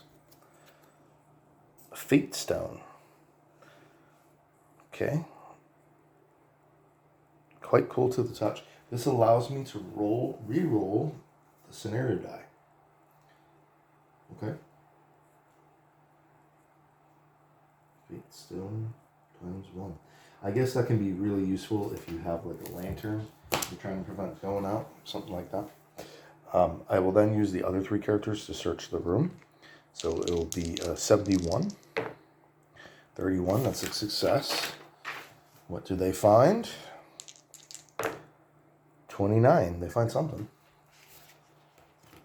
29 is a mundane treasure. A ring. A thin silver ring lacking both ornaments and stone. All right, ring worth 150.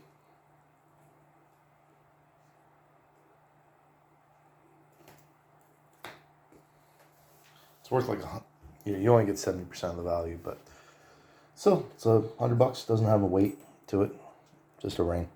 So that room is officially searched. Cool.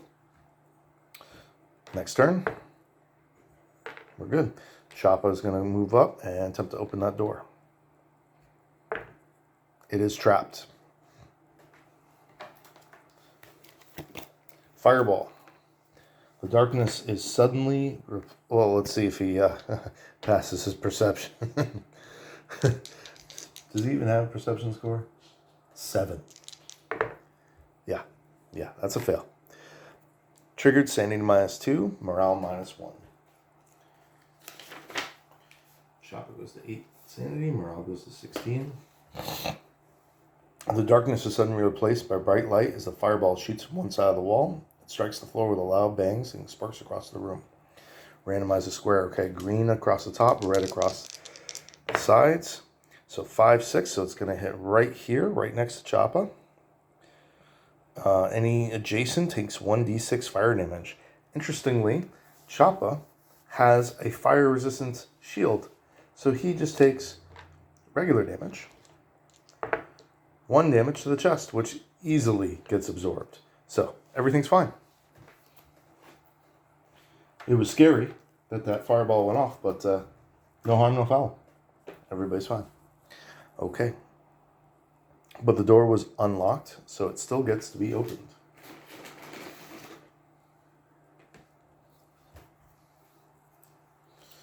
And we get the Shrine, R2B.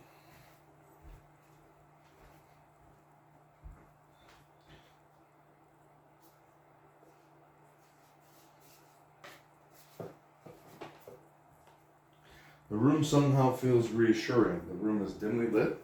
In the middle of the room is a large fountain. Let me adjust the camera down a little bit, slightly off the bottom of the table. I'm going to actually slide everything up just a little bit, since we're done with that top part of the dungeon. There we go.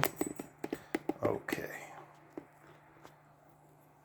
Yeah, that works. I'm getting a little better at keeping everything organized, clean.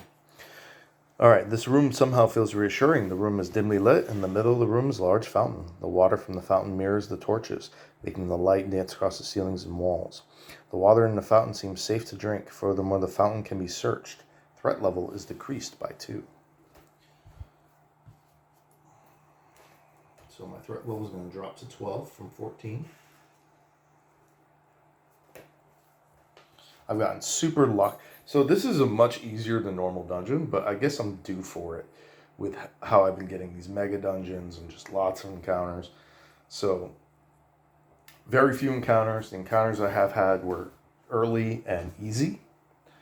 I've gotten really good rolls on loot. I've had 2 1s on chests, getting me wonderful treasures.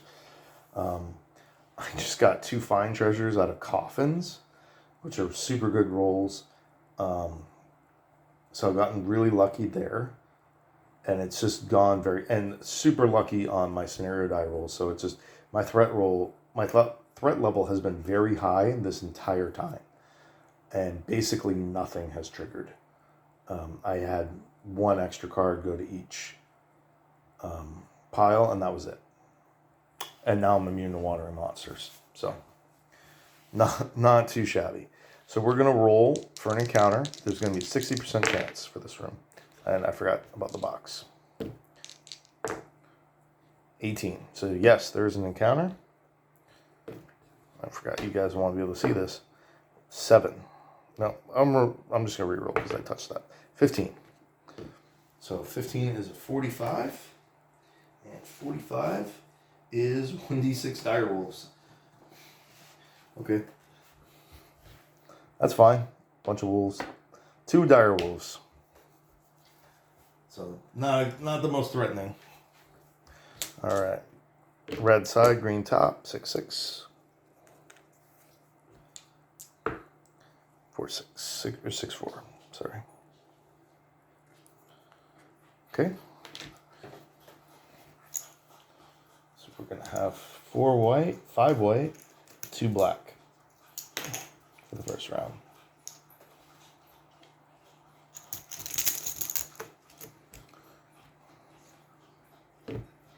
Scenario die? No.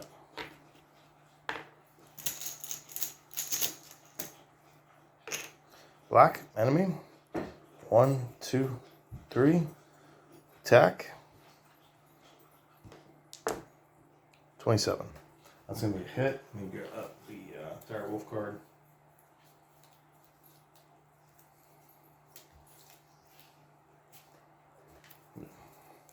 He hits for 1d10 plus 1. Chopper will attempt to dodge. And he does successfully dodge. Yeah.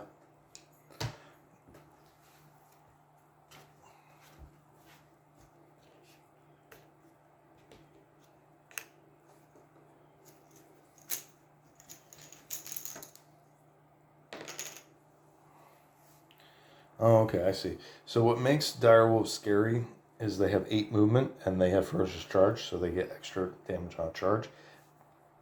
I'm unsure on the charge rules still. It seems to be conflicting. I think charges should only be in straight lines. Yeah, so that's just how I'm playing them. So it wouldn't make sense, or direct diagonal, right? So like if this was the wolf and this was like Bright Star, yeah, he could charge him there. But it doesn't make sense for him to be able to charge Bright Star from here, because it's not a direct, he doesn't have a direct line. You know what I mean? He's got to maneuver. So 1, 2, 3, 4, 5, 7. And he will attempt to attack Choppa. 59 is a miss. So that's going to be it for them.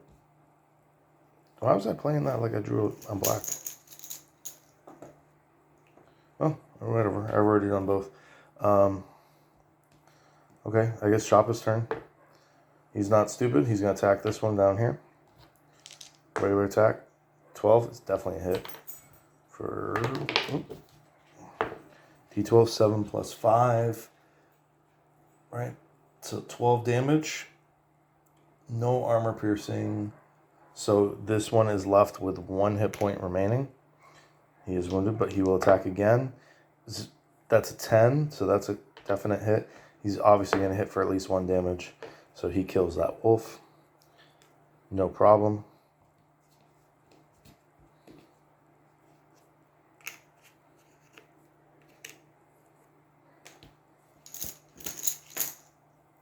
All right.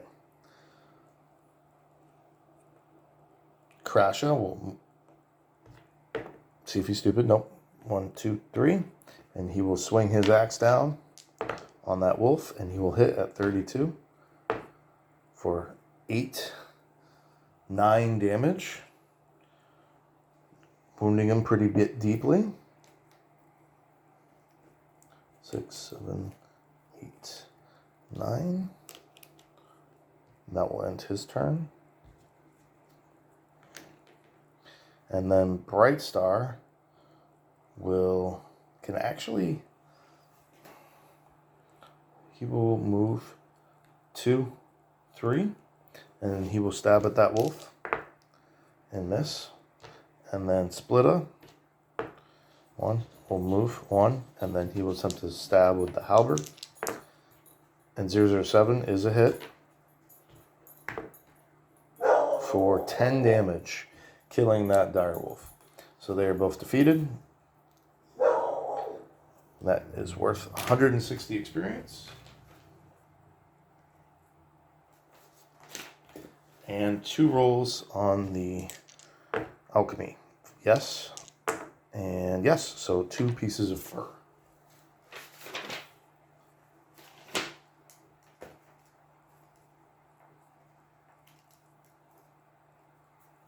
Very nice. All right, and the shrine also has a door. Put that right there. And scenario die. 1, 2, 3, 4, 5. 1, 2, 3, 4, 5.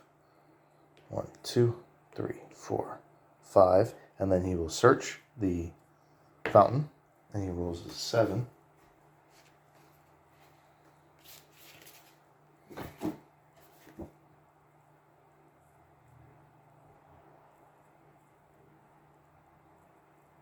$1d20 coins.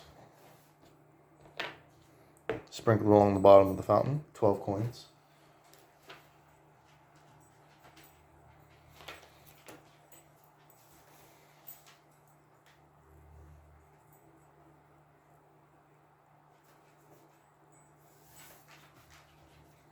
And 1, 2, 3, 4.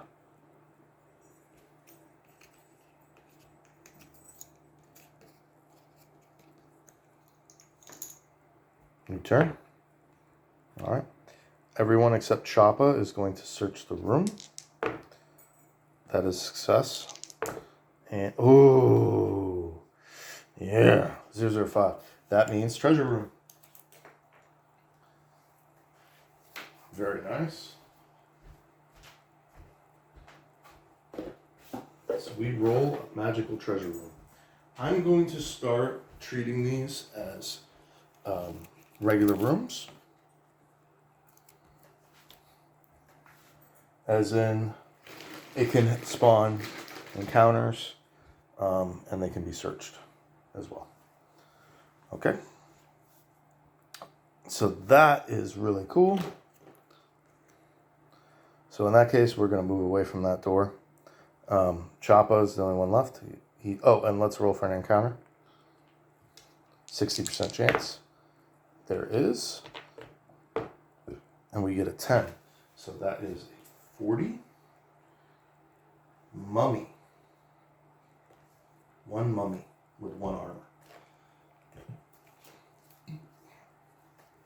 So especially in a dungeon like this, that actually makes sense. Like, why wouldn't there be a mummy in a secret treasure hoard room?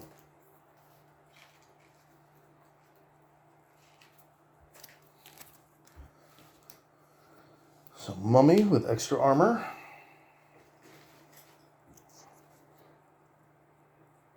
Here is the artwork. Has its mouth kind of agape. And I'm just going to ignore those first 4. D6 and D4. 4, 4. There it is. Okay. So the mummy's abilities are, so we still get 5 white, although we're all on the wrong side, against 1 black for the first round. So mummy has a 55 combat skill, hits for 1d10 plus 1, has 80 resolve. You get a -5 to hit. It has 3 natural armor. It also takes extra damage from fire. So you can burn it with a torch, I guess. And it has fear 5. So all all my heroes have to take fear tests. So first thing I'm going to do is Choppa is going to spend a point of energy to help pass this fear test. So he has encouragement is his skill. He just kind of needs an excuse to spend a point of energy at this point. So he will get, so he has a 46 plus 25. So he passes on a 71. He fails. Krasha is going to have 54 plus 20, so 74. Pass. Splitta will be 44 plus 20. Ooh. Splitta gets a permanent +1 resolve. Very nice. Goes up to 45. Let's write that down. Resolve. And Bright Star. 45 plus 20. Fail. So Bright Star and Choppa both failed their fear test. Morale's going to drop by 2. We're down to 14. I haven't really been keeping track of morale too much. Nobody's really had many negatives, and I've had lots of positives. Every time I find treasure, wonderful treasure gets bonuses, stuff like that. Okay, scenario die. Ooh, it does roll. 11 is below the threat level. So we get greenish tint. It suddenly dawns on the heroes, the green. So our threat is going to drop to 10, which technically would spawn a wandering monster, but I'm immune to them for the rest of the game. So this mummy also has the poison special rule. So we don't want them to hit us. All right, what do we got? I don't need these. We're going to start with Krasha. And Krasha is stupid and loses his turn. He's still waiting for this room to get open. Then we're going to start with Choppa. And he kind of sees what's going on. So he's going to go 1, 2, 3, 4. And then he's going to enter parry stance.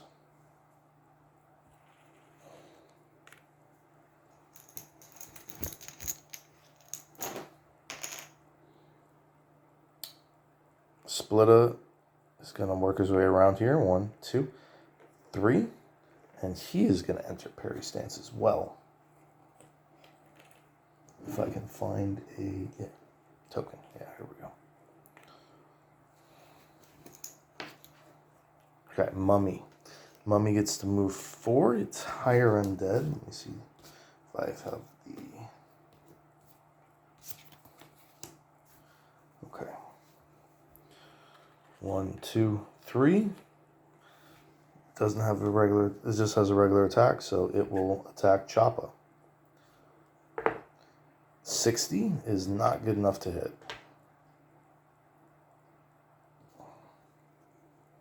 And then Bright Star's turn. 1, 2, 3, 4. And 5. He will move here. And they'll end first round.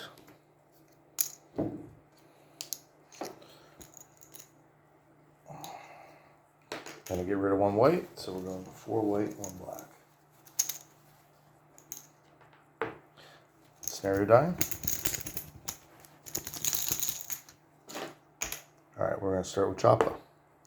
Alright, he is good to go. So he's just gonna chop. He's gonna go chop, chop. He's actually gonna use a point of energy, actually, to use Battle Fury, because why not? And that allows him to do 2 power attacks. So he gets the power attack twice, and he will hit. He gets minus 15 to hit, and then plus 20 from the power attack, so he will hit on 75.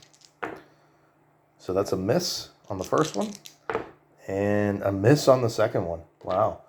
So double power attacks, still missed both times. Double whiffer. I know that's going to be super powerful at some point, though. All right. Choppa, or Krasha.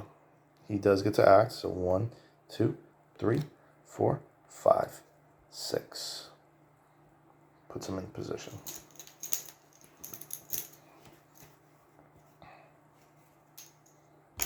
All right, and we will try Splitta. Splitta is not stupid. So Splitta will move over one spot and then attempt to stab with the halberd. Ooh, 001.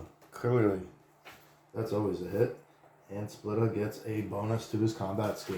And he's the one who really needs it. So he bumps up to a 54. 54 is not horrendous. He was at, 47 or 40? It wasn't good. I think he started out with like a 46. No, 44 at level 1. So he's come up a whole 10%. Okay, so he gets to roll 2 d12s. Take the higher roll. Where's my d12? There it is. 9, 11. So he gets an 11 plus 3 because it's undead. So he hits for 14 damage with 1 point of armor piercing. So 14 with 1 point of armor piercing. So he hits for 12 damage. Almost 1 point shy of wounding the mummy. But quite nice. Quite a nice hit. Good job, Splitta. Oh, wow. And Brightstar gets to go. So Brightstar is going to attempt to stab with his javelin. He will probably power attack, though, because he's afraid, too. So he gets minus 15, plus 5 from the power attack. Total, so 76. 72. I'm glad I did a power attack. So 2d10s, 9. So the 9 plus 1, so 10 damage with 1 point of armor piercing. So that's going to be 8 damage total. So let's remove these 2 and put a 10 there. So he is down to 5 life and he is wounded. And I have taken no damage. And then clearly the last one's going to be black. So that is the mummy. He will target Choppa. And he will roll 91, so he's not doing anything. And that's his only action.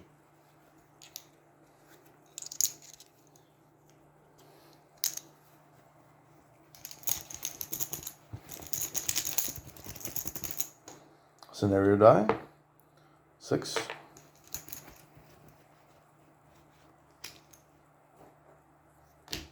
Alright, we'll try Choppa again. He does get to act. He'll just regular attack. So he gets a minus 15 because of fear and the 2 hit. 71's a miss. He needs a 55.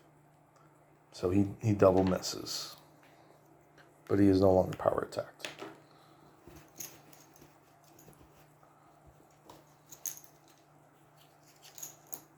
I wonder if you can parry after using power attack if you have a shield.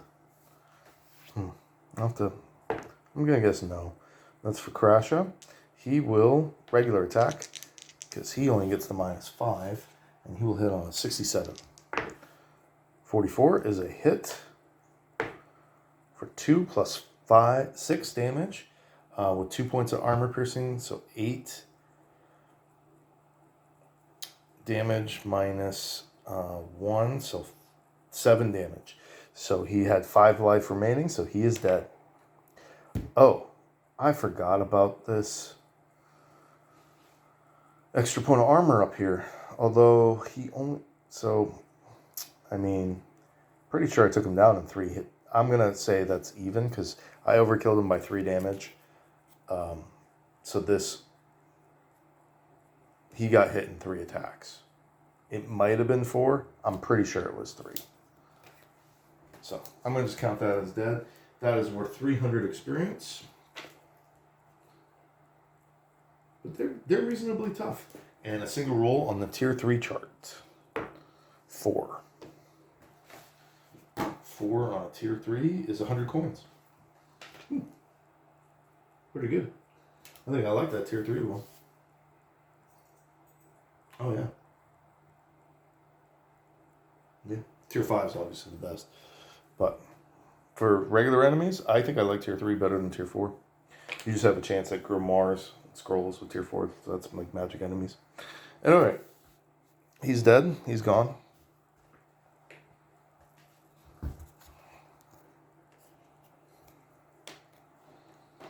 All right, let's roll the scenario die. We're good. So Crasha, 1, 2, 3, 4, 5. Yeah, he's gonna stay there. And then Chopper, 1, 2, 3, 4, 5, 6. 1, 2, 3, 4, 5. 1, 2, 3, 4, 5. Okay. So next turn, Crasha is going to start by trying to opening that top chest. Unlocked, untrapped. So we get to roll on the chest die a 10. He's going to use a point of luck to re-roll that. Ugh. Well, there goes Crash's luck point. I just didn't want 10. Alright, so chest. This is the regular chest. Nothing. Ugh.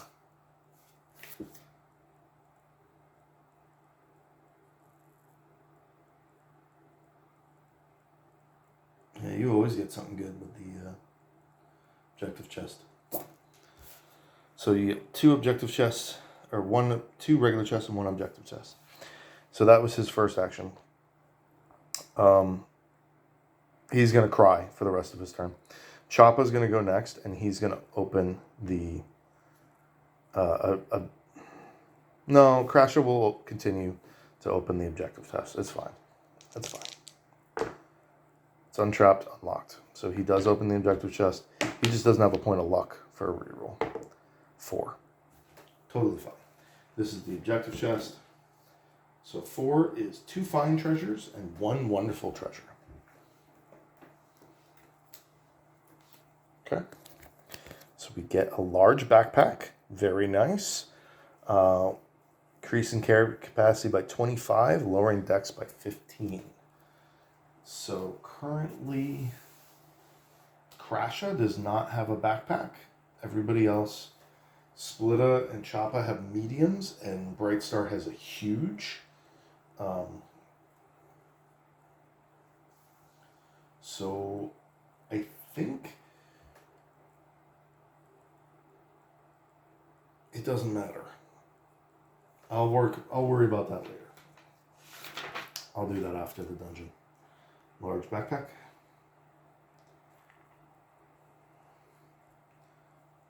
Weighs 1. Worth 600. And then we also found another ring. So ring times 2. Worth 150. And then a wonderful treasure. Combat harness. I believe I already have one of these. A kind of harness is often used by the king's elite forces and those appointed Dungeoneers by him. The harness can be worn over the armor, adding pockets that are nifty solutions. This is an even better version. A combat harness increases your quick slots from 3 to 5. I have a battle belt, that's what I have. It cannot be combined with battle belts and alchemist belts. Any damaged item harness will damage the harness as well. And it is missing 0 durability, so it is in good shape. So combat harness, 0. It weighs, that's worth 500. So I'm probably going to be giving that to Splitta. I already have an alchemist belt on Brightstar, so that way Splitta can carry 5 quick slot items, and then I'll probably give, to Crasha. I don't know. I don't really have anything for them right now. It's just throwing javelin and a throwing axe, 1 for each. And Chop's got a potion, but I'm not really using them for that much. Okay, so now it's going to be Choppa's turn, and Choppa is going to open that chest, or attempt to open the chest, and it is also unlocked and unguarded. So then he will roll, and he will use a luck point to re-roll that 10. Ugh, not the best. Not the best. It's at least not a 0. So the 9 and the 10 was nothing.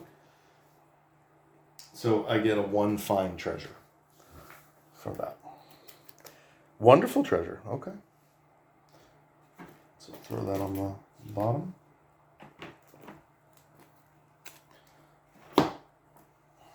So that was worth a luck point. Legend. Ooh. Best luck point use ever. Instead of getting nothing, I got a legendary item. Even though I only improved my roll by 1, or from a 10 to an 8.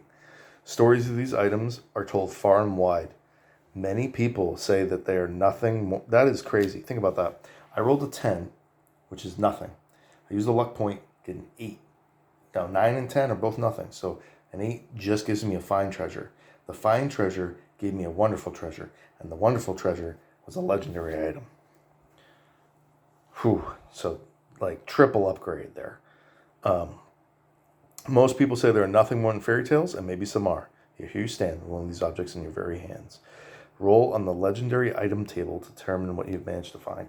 So they got rid of the legendary item table. And there are now, because there's more legendary items now, so there's a whole deck of legendary item cards. There used to be like 30 something, and now there's like 50-ish. So you actually have 4 item decks. You have mundane, fine, wonderful, and then legendary. This is the first legendary item I've gotten.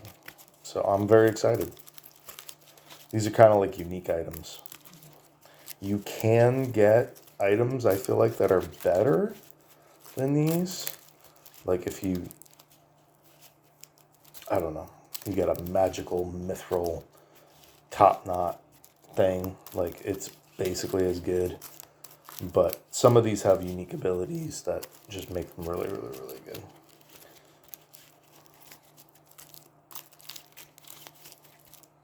All right, I'm just nervous. Okay. The Goblin Scimitar. Okay.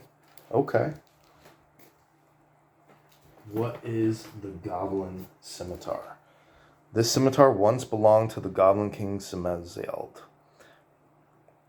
The wielder of this weapon gains the Frenzy perk, considered a broadsword. Huh. Is that it? There's a whole book. I actually don't want that. There's like a book that gives you more background, Goblin Scimitar. So that would be amazing for a lot of characters, but it's just not particularly great. Goblin Scimitar. There's 2 goblin weapons. There's a Kopesh too.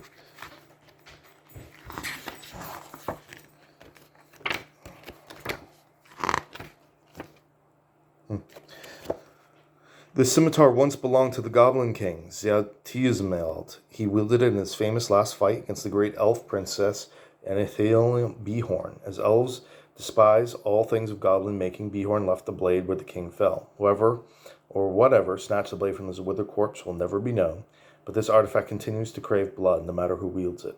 The wielder of this weapon gains the Frenzy perk. Weapon has the same stats as a broadsword. Okay. So it would be a really good weapon for a normal party. It's just because I have all orcs, or ogres. A broadsword is a tier 3 weapon that, look it up. Tier 3 does 1d8 plus 2 damage. So is it worth it for me to go from a d12 plus 1 to a d8 plus 2? Just for the Frenzy perk. You still have to spend a point of energy to use it. I don't think so. Not for Choppa, anyway. I don't think it's worth it. I may hold on to it. And Crash already has Frenzy perk. So it could be useful for Splitta. Or Brightstar, potentially. Although I think Brightstar really saves his energy points for healing. And if I were to use that, it would be a quick slot item that I would swap in. I can't imagine using that as a actual equipped weapon. But that's okay. I'm still super excited. I got my first legendary item. It's very cool. I mean, that on like an elven rogue would be so fucking cool.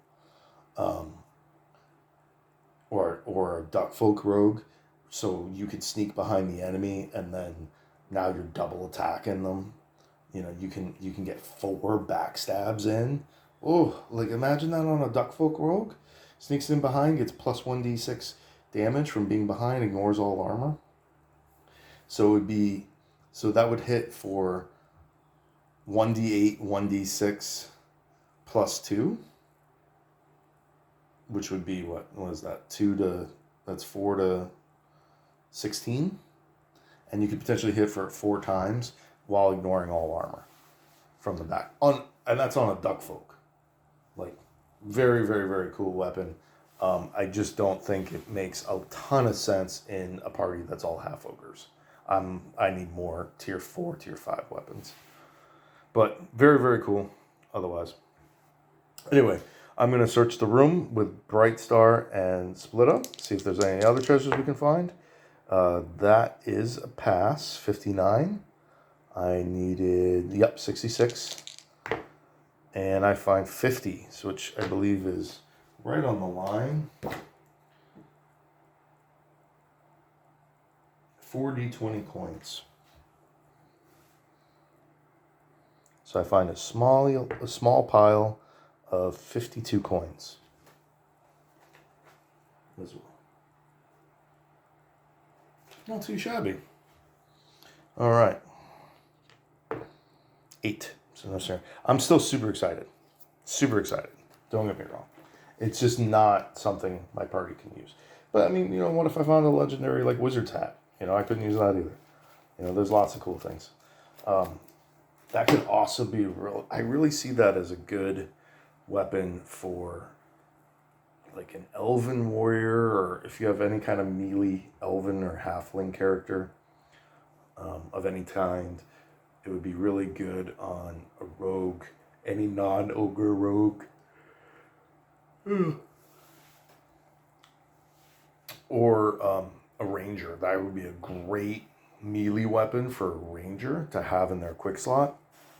That they can swap that to and then, you know, lay down a flurry of blows. All right. 1, 2, 3, 4, 5, 6, 7. 1, 2, 3, 4, 5, 6. 1, 2, 3, 4, 5, 6. 1, 2, 3, 4, 5, 6.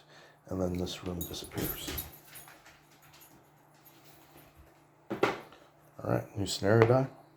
Okay, we do get a roll. 14 is higher than my threat of 10, so threat level goes up. Threat level actually goes up to 12 because I just want to combat. And then 1, 2, 3, 4. 1, 2, 3, 4. Or 3. 1, 2, 3, 4. And he's going to attempt to open that door. And it is trapped, but unlocked. Skeletons. Suddenly, small niches appear in the walls, and a number of dusty, old skeletons appear. They stay motionless for a few seconds before fixing their eyes on the heroes. Let me check my perception roll to see, make sure I triggered it. My perception is a 14. Yep. So that goes off, and we roll 8 skeletons. Broadswords, shields, and armor 1.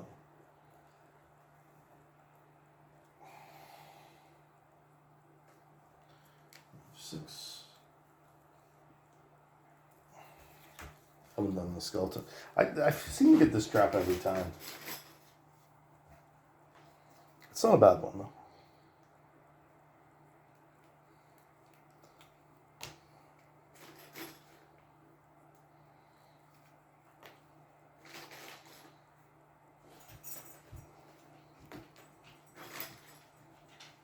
So to place these in the room, I will just roll a d20 because I think these guys should, you know, they pop out next to the walls. They're not popping out of the ceiling or out of the floors. So they should be up against the outer walls. So I'm just going to count from the top left up to 20 spaces and re-roll anything that doesn't work. So 14. So 6, 12, 14.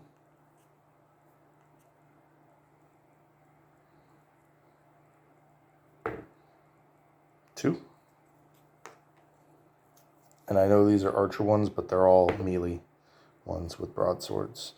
So 11, put here. 19.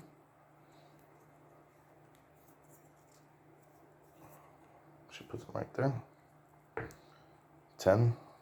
Reroll. 2. Reroll. 4. 20.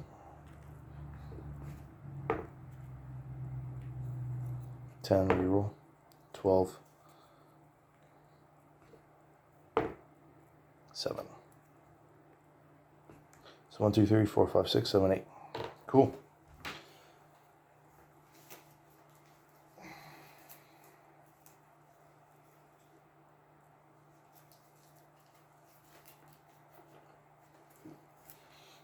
Oh, also, this door opens because it was not locked. So this door is going to open and we get empty room. Probably our 6B. Means the objective room is all the way at the end. It's totally fine.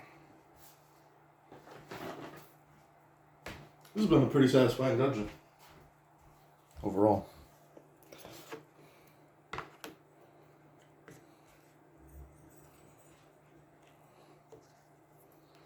Empty room. Probably meant to be filled with coffins. This room is empty apart from some small broken ceramics. There's a set of levers on one wall. The levers can be operated using the rulebook. File door. All right, so then we have to roll to see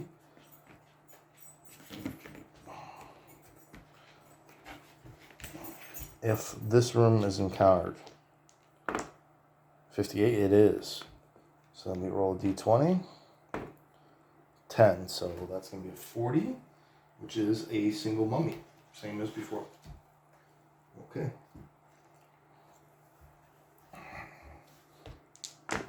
And he is going to be 1-3, so yeah, he's right. So I'm starting out pretty much surrounded.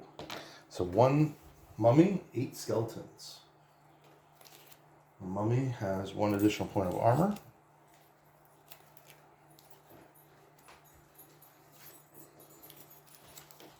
And skeletons, I want to make sure I'm doing this right.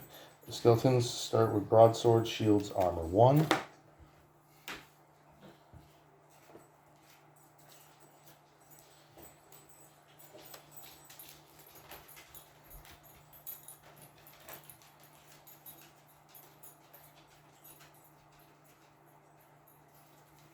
I didn't have broadswords set aside.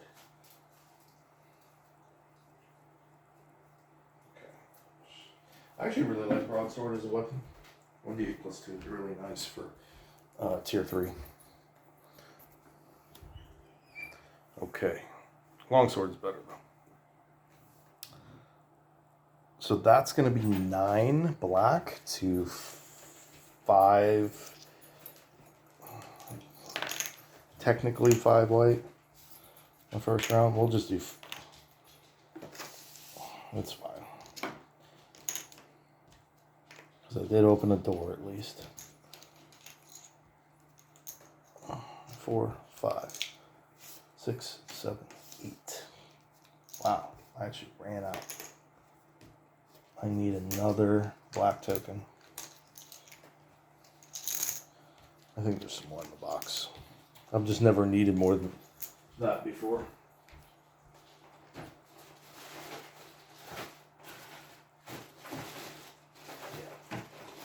There's like 10 more in here.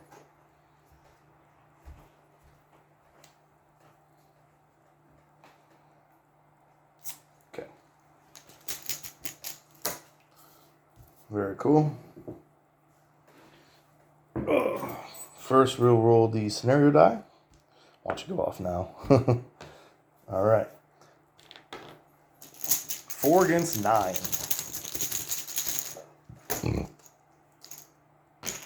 Hey, and I still get to go first. We're going to start with Krasha. And he will use a point of frenzy. Brings him to 1 point of energy. I have yet to do a rest in this dungeon yet either, by the way. Alright, so his frenzy activates. Cool. The mummy does activate fear though. So I do have to take fear checks. I'm not gonna roll encouragement this time, even though I really should. I'm not going to. Choppa fails. Crasha passes. Split up passes. Bright Star fails. So Choppa and Bright Star fail their fear test. Morale drops down to 12 again. I keep forgetting to give myself bonuses for treasures and stuff, but like what's the bonus for finding a legendary item? Yeah, 3 for a wonderful item. So I'm really at 15.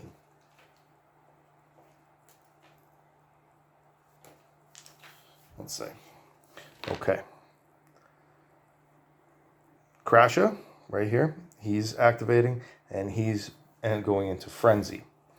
So he gets a -10 to hit on the skeletons and -5 on the mummy. So he's going to strike at the mummy. 74 is a miss. He needs a 67, so he misses with his first strike, and then he hits on his second strike. So he's going to hit for 12. Nice. So he hits for 18 damage with 3 points of armor piercing, which mummy has 4 armor, so he's going to take 17 points of damage from that and become wounded.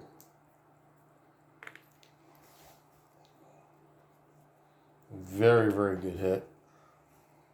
And because he hit on that second attack, he gets a free attack.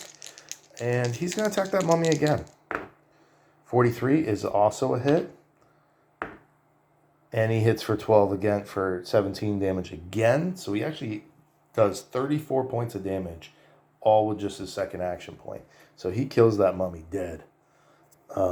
That is very useful.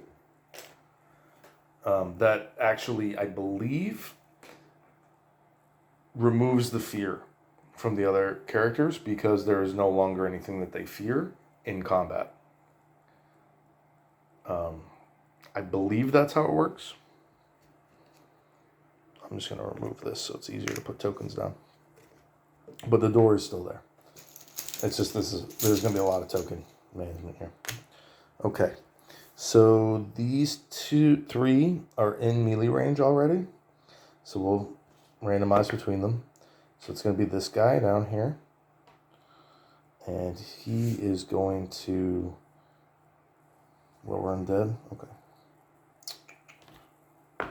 He is going to regular attack. Choppa. And 58 is a miss. And 59 is a miss. So he uses his turn. All right.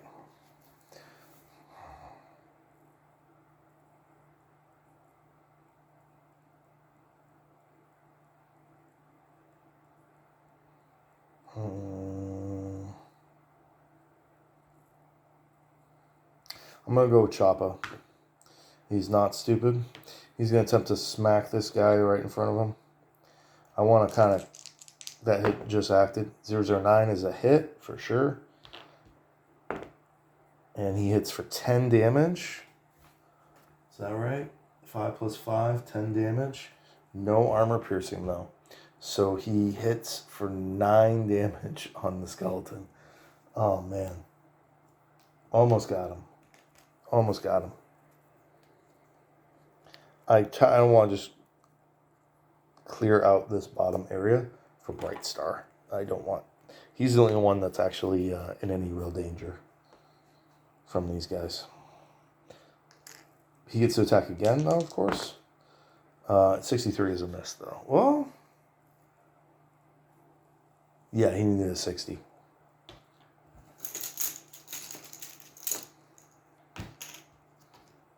Alright, 1, 2, 3, 1, 4, 5, 6. So the one next to Bright Star is going to Power attack, Bright Star. And 88's a definite miss, though, regardless.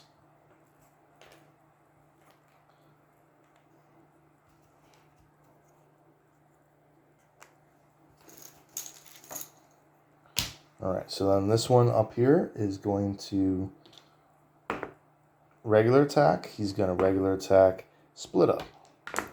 34 is a hit. Splitta will dodge successfully. 009.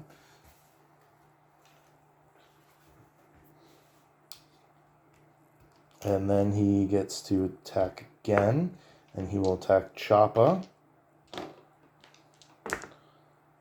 Ooh, that's a hit. Does Choppa dodge? Choppa will dodge as well, and he will successfully dodge. Very nice.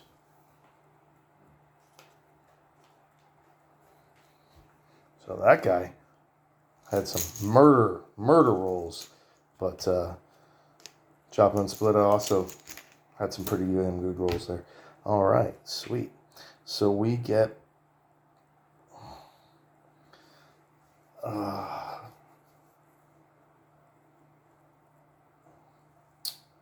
we're gonna go with Splitta. Okay, he's gonna pay 1 to move, and then 2, and then attack this one right here.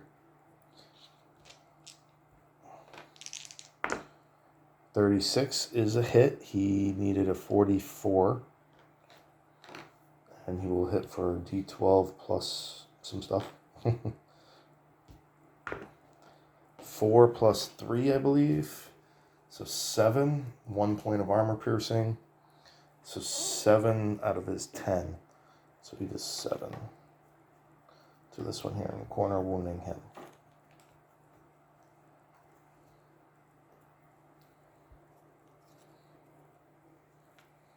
Okay.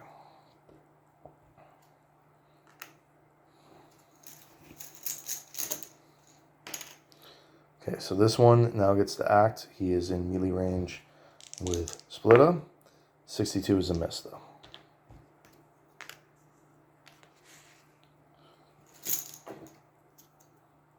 Alright, so this skeleton will move forward and attack. Technically, that's a charge attack. 003, that's a hit. I get to roll damage first, right? 1d8 plus 2, 9 to the head. So Choppa will attempt to parry. Choppa will parry on a 55, and he will not. So 9 to the head. 3 points gets absorbed. So I didn't even need to parry. 3 points get absorbed by natural armor, and then 6 by his mithril plate helmet.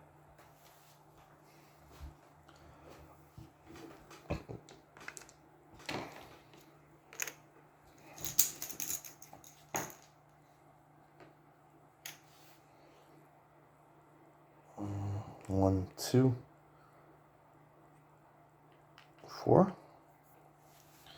And he will attempt to attack Choppa. And he will hit for 7 to the chest. So Choppa absorbs 3 with natural armor, and then 4 from the sleeve mail, and he is fine. Takes no damage.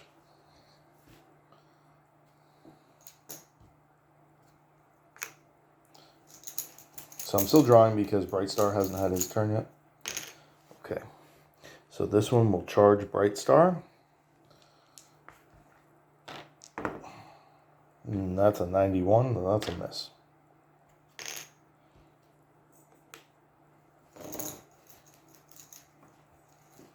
Okay. Bright Star gets to go next. He will attempt to attack.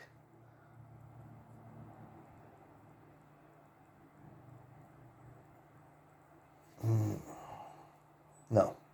Bright Star will move here.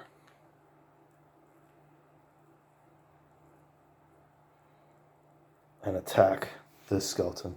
Here. And miss. Rolled 100 actually. So that is a critical fail. So Bright Star's weapon, his javelin, actually takes damage. And now has 3 points of durability damage. Although while he's moving, I get to shoot with his crossbow, and he will do that as well, even though it's a free action. 41 is actually, oh no, it would be a hit, but there's -10 on the skeleton. So he misses with one of his bolts.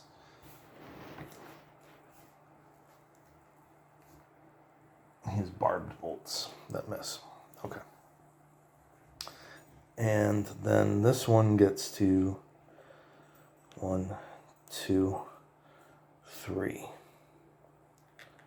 And he gets to target Splitta. And that is not a real die. Yeah, and he hits. Let me just... That didn't seem right. I thought there was a 50, and then I left my hands at 10. So I'm going to re-roll that. He misses. That's a miss. Okay. And that's the end of the first round.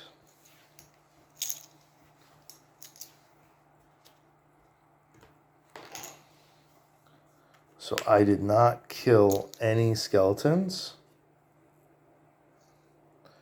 1, 2, 4. 1, 2, 3, 4, 5, 6, 7, 8. I did kill the mummy. And I nearly killed these other two.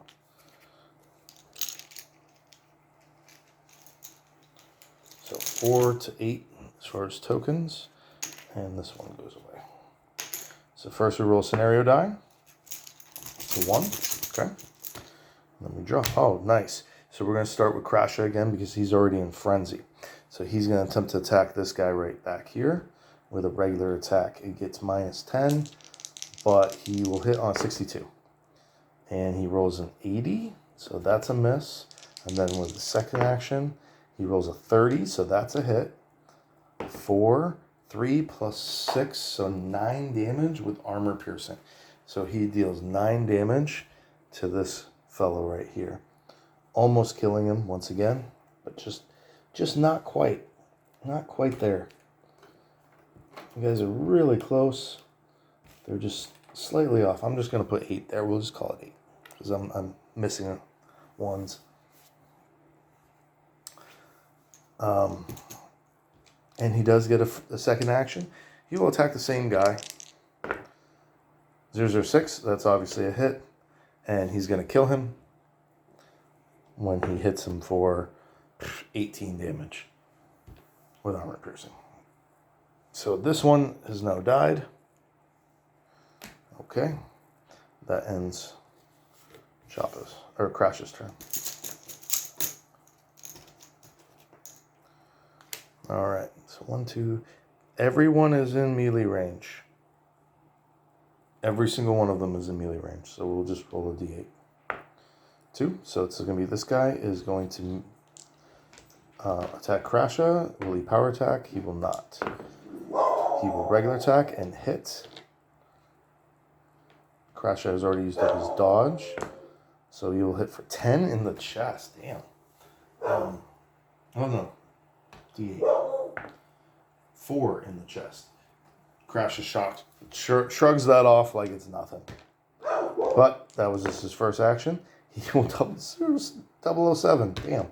He hits again for 4 in the arm, which also gets absorbed by Crash's natural armor. He has 5 natural armor, so he's pretty much good to go.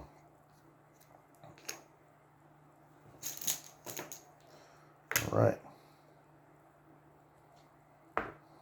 3. So that's going to be this one. He's going to target either Bright Star or Splitta. He's going to target Bright Star with a power attack. And he's going to 001. Man, these enemies are rolling well. Bright Star will attempt to dodge and fail. So he's going to get hit with a power attack in the leg for for 8 damage in the leg. So his leg armor is 4, takes 1 point of durability, and he takes 4 damage to his health, bringing him to 13. And that was a power attack for this guy.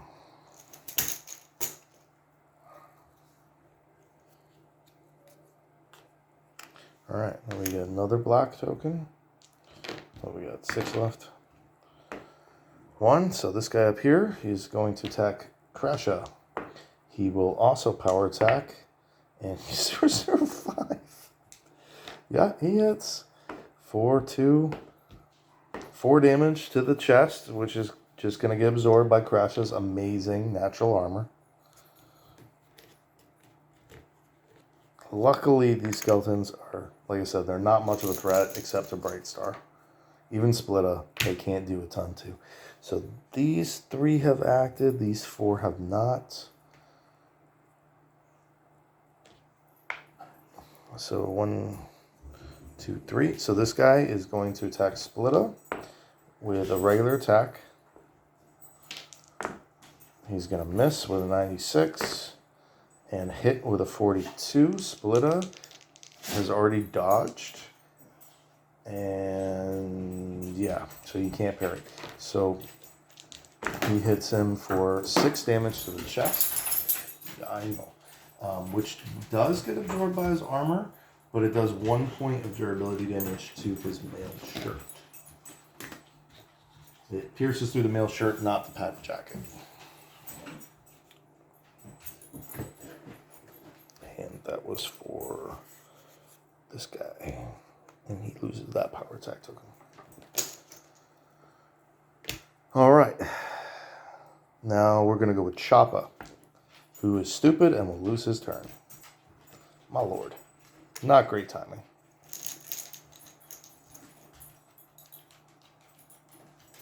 Did I already use Brightstar? No, that's from the last one. I didn't use him twice. I was wondering what happened to that token. Okay. So 1, 2, 3. 1, 2, 3. No, yeah, 1, 2, 3. Okay. So this guy right here, he's wounded. He will regular attack. He will regular attack Brightstar. And he will hit. Yeah, that sucks. He will hit Brightstar for 8 damage in the 10 damage in the chest. Holy crap. So that is 7 damage. And brings him from 13 life to 6, and Brightstar is wounded.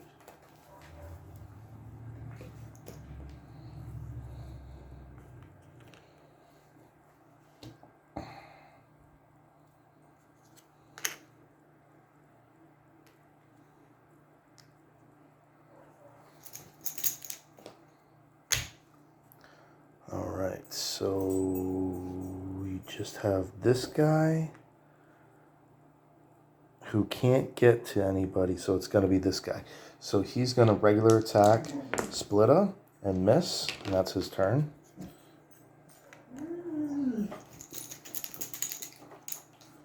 Okay, and then this last guy is going to work his way around. 1, 2, 3, 4. Because this one can move in. Alright, we're going to go with Brightstar. Brightstar is going to attempt to use prayer to heal himself. 57 is a success, so he gets a D6 and a D3. Red D6, green D3. 5 plus 1, 6, 7 hit points. Brightstar heals, he's back up to 13, he's no longer wounded. He's down to 1 point of energy. Rollo. We got another bee. Hold on 1 sec. Okay, back. Sorry about that. There was another bee in the house. I don't know where they're coming from.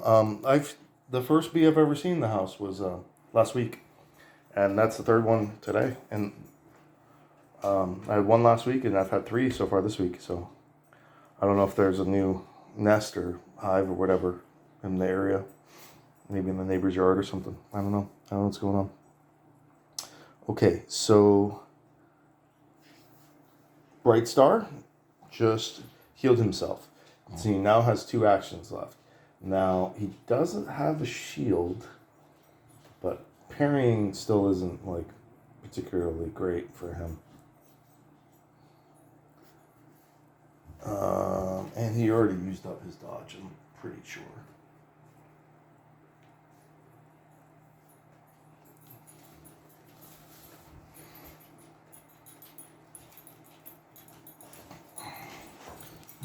No, it's okay, puppies. I'm still filming. You guys be good, and you'll get a special treat, okay? It won't be too much longer now. Maybe half hour. All right, let's see.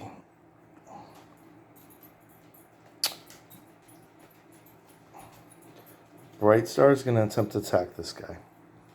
He gets minus 10, so 61. He will hit. 54 is a hit. And he hits for 10, 11 damage. So he kills this skeleton. We can take this stuff away. Alright, that was his first action. His second action, he's going to attack this one here, which is the only one that's still in melee range of him right now. But he also, 34 is definitely a hit. But he also lost his 2 hit. And an 8, 9 damage with armor piercing, so he does 9 damage to that skeleton. Oh my lord. Can't kill anything. Can't believe I'm like 1 point shy of killing all these guys.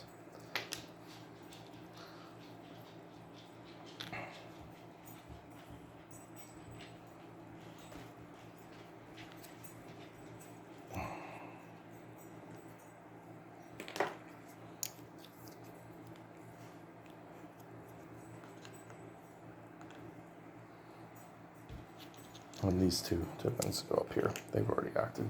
So the last one left is actually Splitta. We will roll to see if he's stupid. He is not. He will attack this wounded one right here in front of him. That power attacked because he will hit on 54, 94. He will attack him again. 22. Sweet. And that should be good enough. Yep, to kill him. So this guy is now out of the picture as well.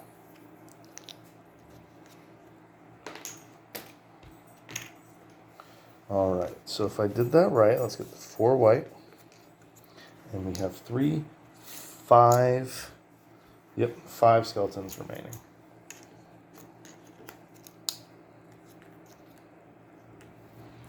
I would love to get Bright Star some good armor.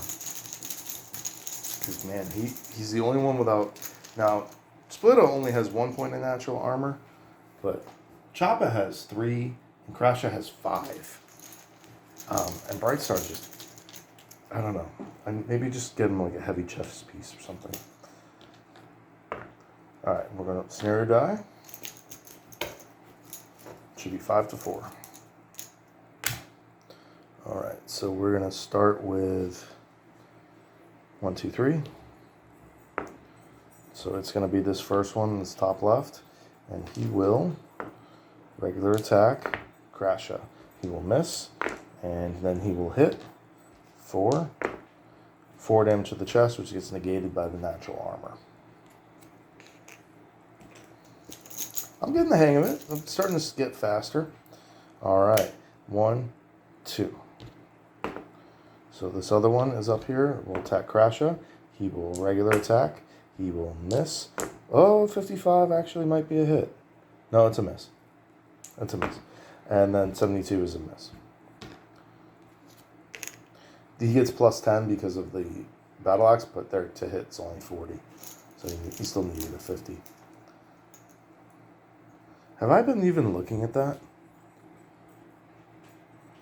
I don't know. I don't even remember.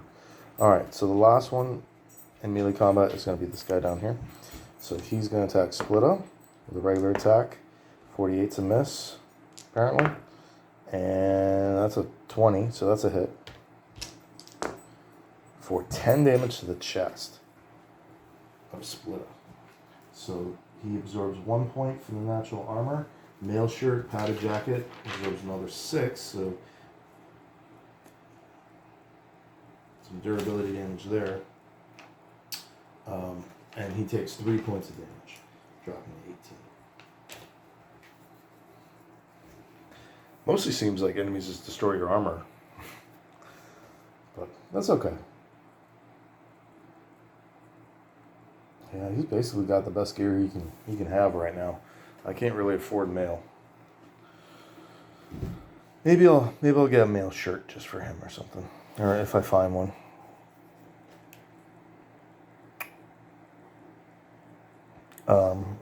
That was this one. Attacked. Yeah. Okay.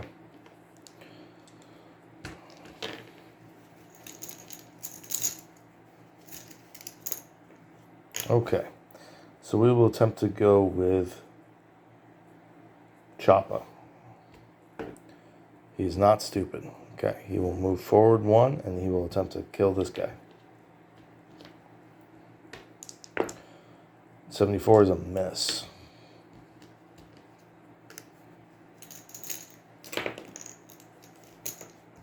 Okay, next turn is Crasha. He is not stupid. He will attack the one directly in front of him.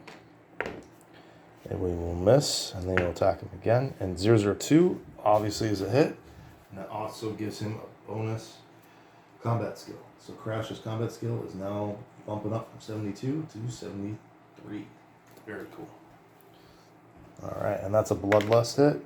So I get to roll twice. 2. So 8 damage with armor piercing. Still not enough to kill the skeleton. I cannot believe my luck. It's okay. It's alright. These aren't the most dangerous enemies. So I don't think I'm in any danger, serious danger of like wiping or anything like that. They're just really annoying and chipping away at my armor. Alright. Next we're gonna go with Splitta. Splitta is not stupid. He will attack this wounded one down here. And 49, is that a hit? No, he needs a 44. So 30, it was 30 something, so that's a hit. So he's going to hit this one for 6 damage? 7 damage. With a 1 point of armor piercing. And this one had 7 life, so this one is dead in the bottom right.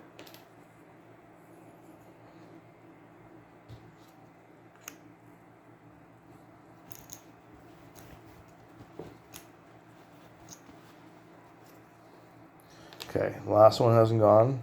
So this guy, he's going to slide between his buddy and the fountain. And then he's going to pick between Bright Star and Choppa. That's going to go, or Crasha. He's going to attack Crasha. And miss.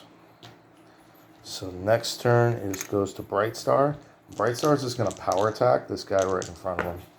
So there's 7. Awesome. So he hits on the power attack. And he's going to hit for 6 damage. 6 damage.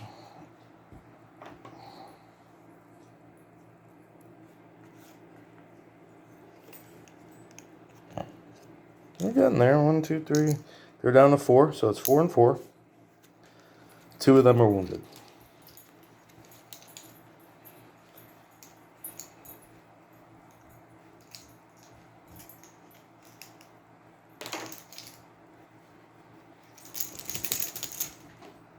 Okay, roll the scenario die.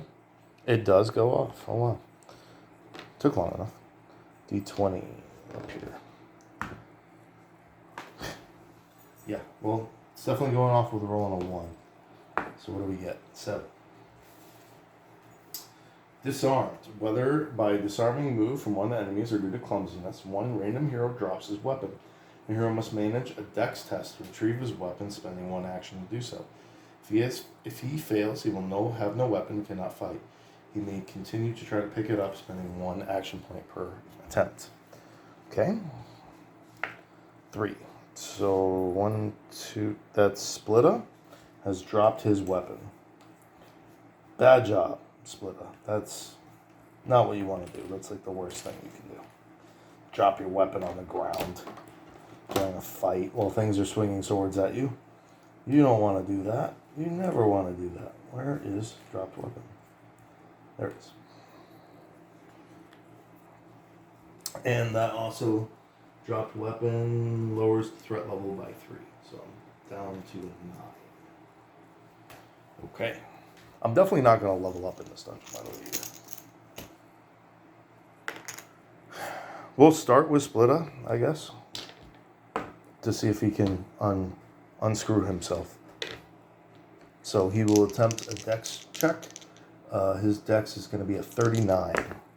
007, hey. So he picks up his weapon. Lucky roll. And then he will attempt to stab this guy right in front of him. 006, absolutely. Great rolls. And it's a D12. He stabs him for 4 damage. Not enough to wound him.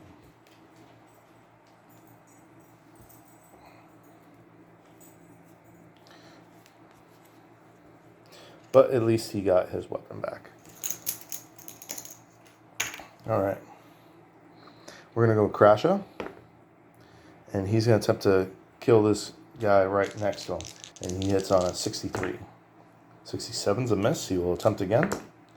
And he will miss twice.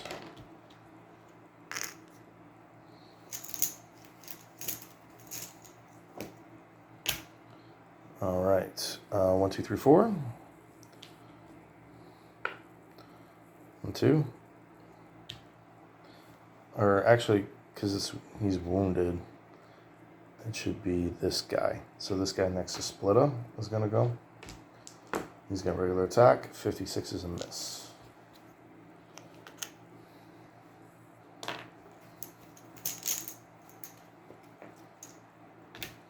Alright, then this guy up here gets to go because he's uninjured. Does he power attack? No. He regular attacks Crasha with 100 and falls prone.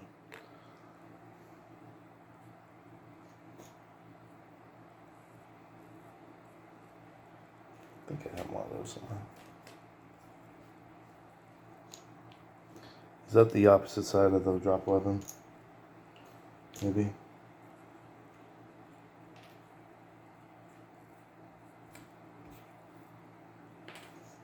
I know there's a prone.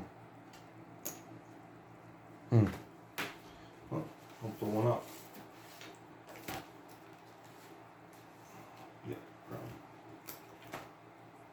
See the side of the whipped. Okay. So he falls prone.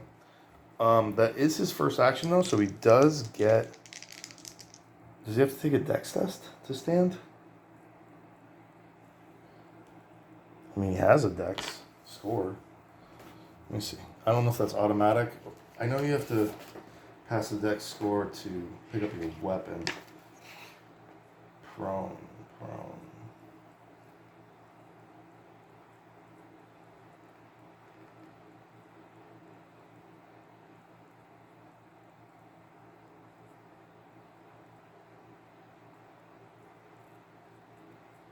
Oh no, he dropped his weapon. That's what he did. He didn't go prone. He drops his weapon. Because he rolled 100. So prone is what monsters do. Where'd that drop weapon thing go?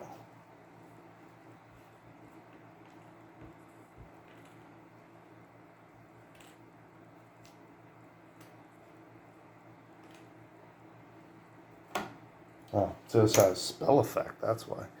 So this skeleton dropped his weapon. That's right. So if you roll if a monster rolls 100 and they have a weapon, they drop it. If they don't, they go prone. That's what the rule is. And then if a player rolls 100, they damage their weapon. It loses 1 point of durability.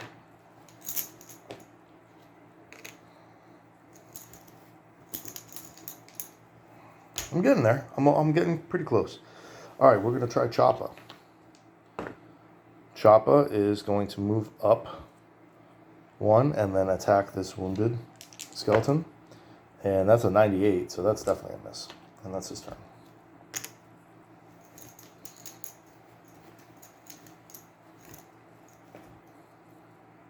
Okay, so now we split between the 2 wounded ones. So this is the one closer to Bright Star. 1, 2, 3, 4, 5, 6. So he will attack Bright Star. He will hit Bright Star for 9 in the arm. Ugh. 3 gets absorbed by his leather jacket, and he takes 6 damage, dropping to 7 life and becoming wounded. I'm gonna have to rest after this.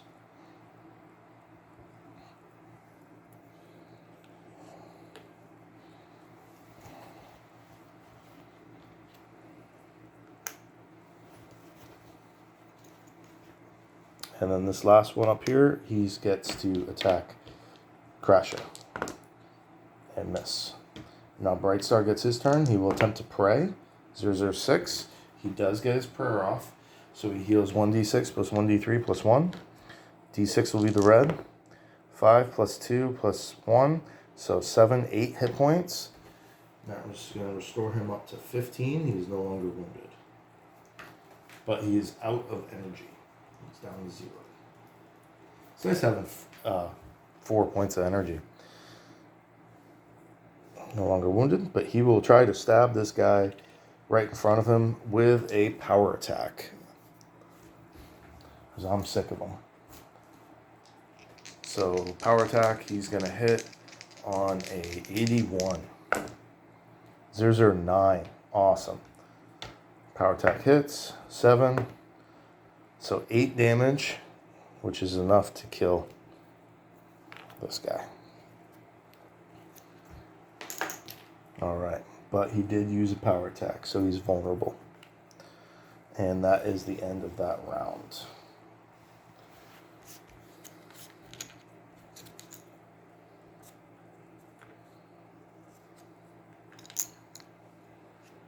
So 4-3. But I'm in much better shape. 2 of the skeletons are wounded, and the third, or this one's not wounded, but he's missing 4. This one is wounded, and this one has a dropped weapon. So none of them are at full strength. So let's roll a scenario die. Okay, we're good there. And Brightstar has been able to successfully heal all of his wounds. This one is not wounded. Oh, so we roll to see who goes first. So it's going to be this guy up top. He's going to try to roll his dex, which is a 25. 29, fail. 100. He drops his weapon a second time. In fact, he doesn't have a weapon, so this time he falls over. That's what we're doing. Can't believe you rolled 100 twice. That's incredible. You are useless. Okay, so now this guy gets to go because he's not wounded. And he rolls a 10, so he's going to power attack Splitta. He hits with his power attack. So he's going to hit for... where's the D8? 6 or 7, 9 damage to the chest of Splitta. Splitta's armor is going to absorb 1, 7. So he's going to take some more durability damage to his mail shirt and padded jacket, and then he takes 2 damage, dropping to 13.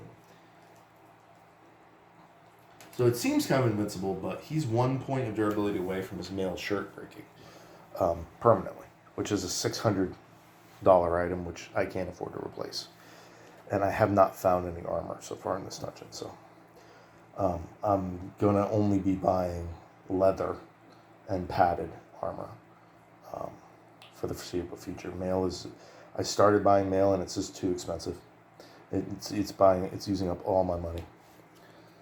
All right. So that guy went, and he power attacked.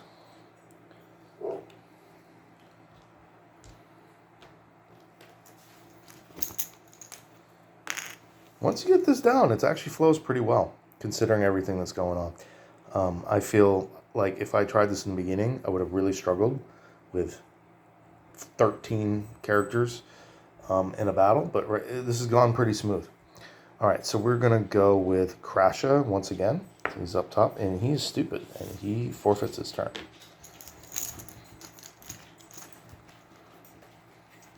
Looks around, sees all these skeletons, and doesn't know what to think. All right, we're going to go with Choppa then, and he is not stupid, so he's going to move up, and then he's going to attack this one that's in the prone position. In the prone position, he loses his 2-hit bonus and gets a plus 20. So he will actually hit on a 90. 65 is a hit. Oh, terrible damage roll though. Only for 7 with no armor piercing, so he hits him for 6. Is enough to wound him though.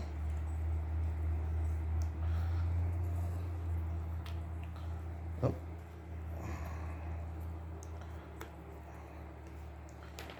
So that's nice.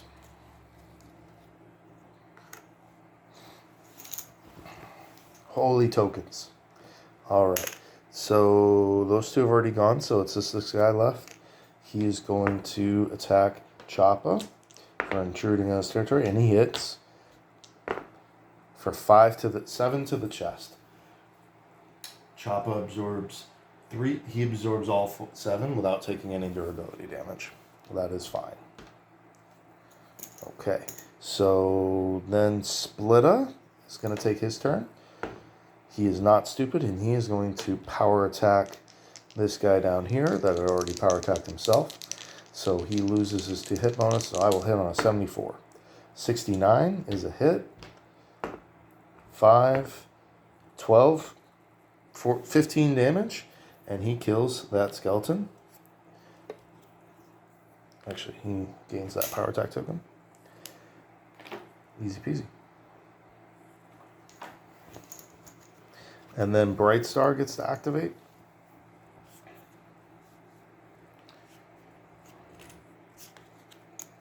And Bright Star will stab at the prone skeleton on the ground. The regular attack. He also hits on a 91. 97 never hits. He'll attack again. 56 is a hit. And he hits for 3 damage with armor piercing, which is just enough not to kill it. How the hell does the skeleton keep surviving?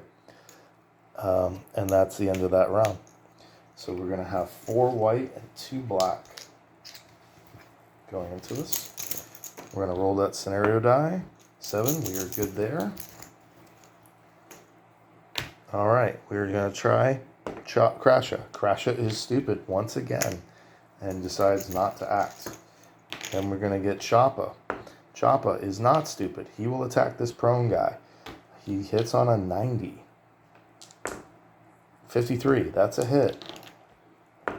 And a kill. This guy is gone. Took 3 hits to take care of a prone enemy with no weapon. Unreal. He then gets his second attack and hits it, rolls 97 and misses.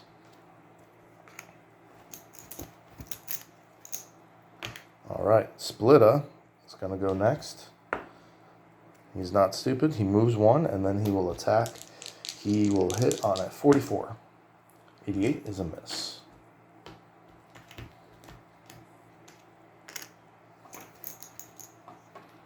And then the skeleton will go, and he will attack Crasha. Oh, and he rolls 100. That's how I'm reading it anyway. And drops his weapon. Bright Star is going to skip his turn. And we'll just go to the next round.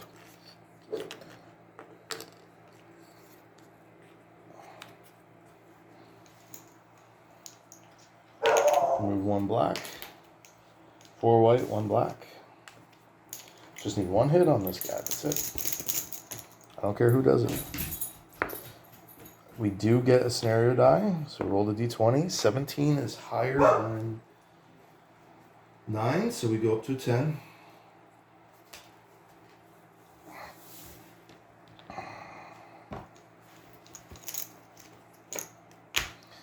Okay. Crasha. Stupid again. It's his 3rd time this combat he's gone stupid.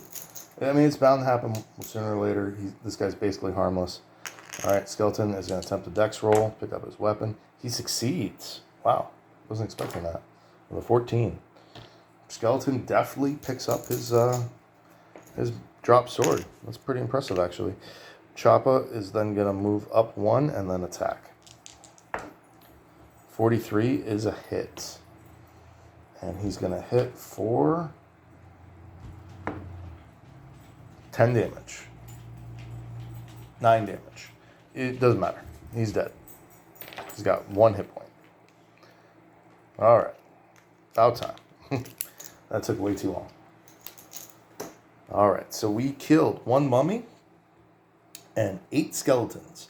So the 8 skeletons are worth 640. The mummy is worth 300. So that's 940 XP. Not too shabby. We get 1 roll on the tier 3. We'll do that one first. 3. 100 coins. Then we get 8 rolls on the tier 1. 1 is a broadsword with 1d4 durability loss. 4. So broadsword minus 4.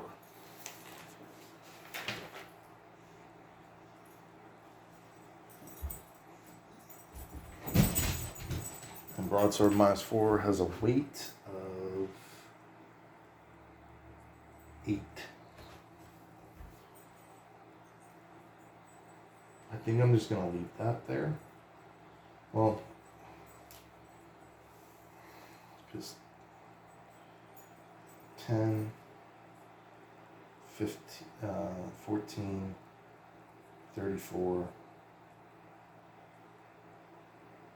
42. Yeah, the broadsword's going to put me over the edge. And it's a minus 4, so I'm just going to leave that there. I'm not going to pick that up.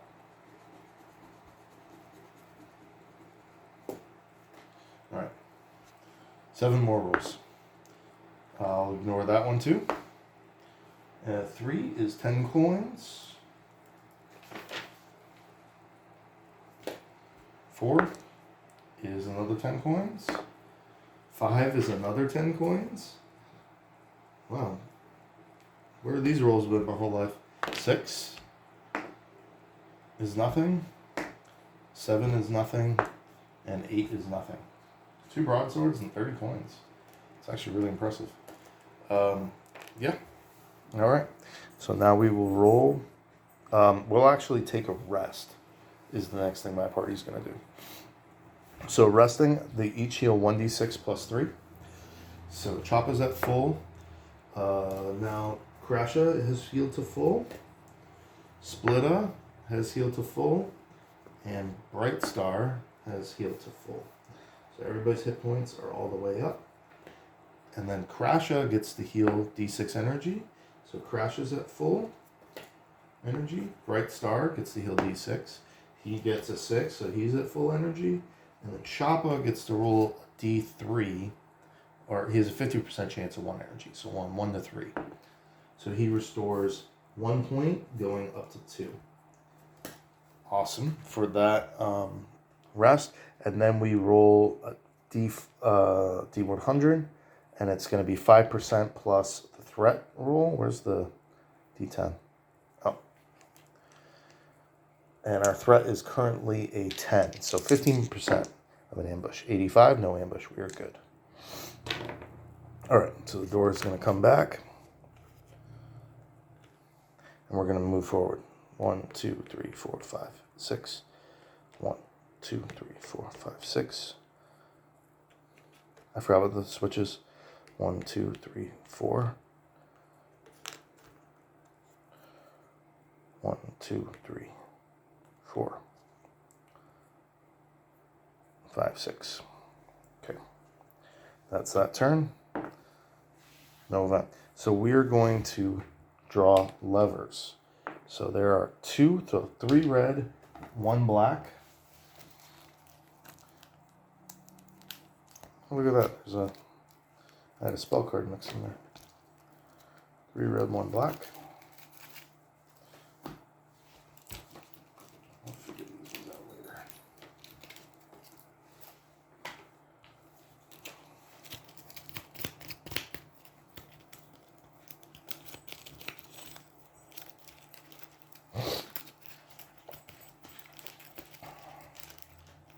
Okay, Choppa's gonna pull the first lever, and it's black. Sweet. So I don't have to mess around with it too much. And we roll a 3. So black lever. I've never had such good luck with levers. Usually they're like the very last ones I pull. A small compartment opens next to the levers, revealing precious items. The hero may take one wonderful treasure without spending any additional action points. Sweet.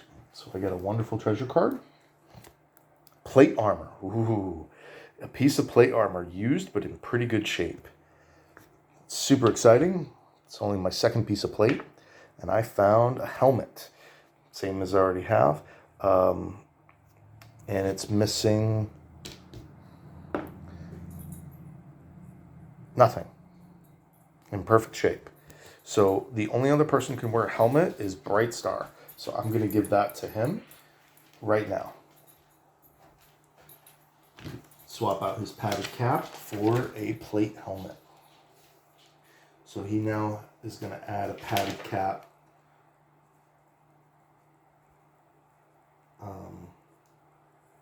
to the inventory.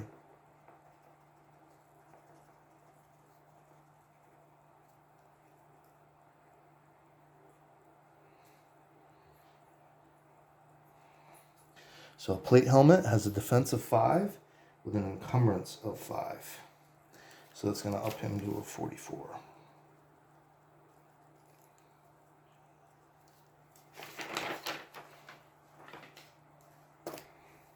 Got to protect that head.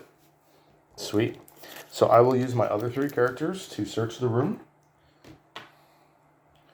So Bright Star will get a plus 15, so 71. 87 is a fail. Okay. New turn. Crasha will attempt to open the door. It is locked with a standard lock. Standard lock has a minus 10% pick lock chance and 15 wounds on the door.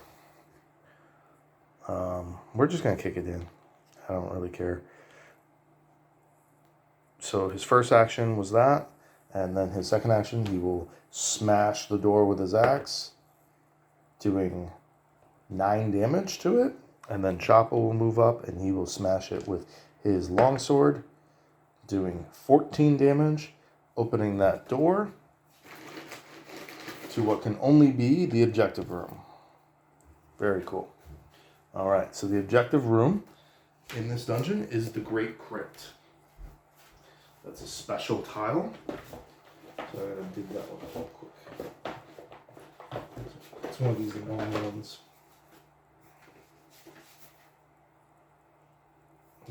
Two.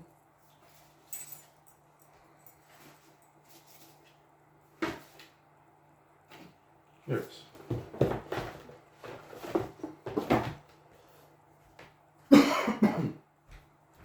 The Great Crypt, so it's like a mausoleum.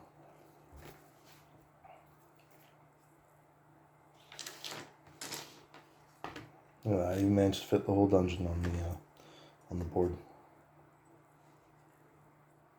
There we go. So, here's the text on the quest. The crypt that the heroes enter is a large room with 6 sarcophagi. In the middle stands Ulfric, unmistakably changed. Flanking him are 2 skeletons, both armed with bronze swords and shields. I think it means broadswords. I don't know what a bronze sword is. Ulfric's stern gaze has been replaced by an icy blue sheen. His cheeks are now sunken, and his face looks like ash. Protruding from his chest is an ancient bronze blade. As he notices the party, he lunges forward with his hammer held high.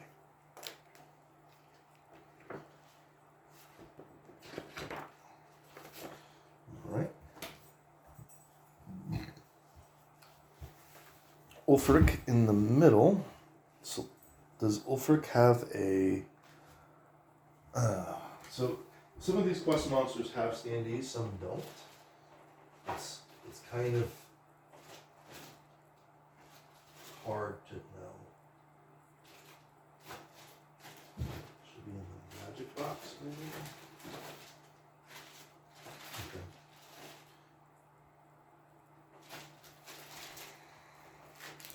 So I gotta see if I can find a...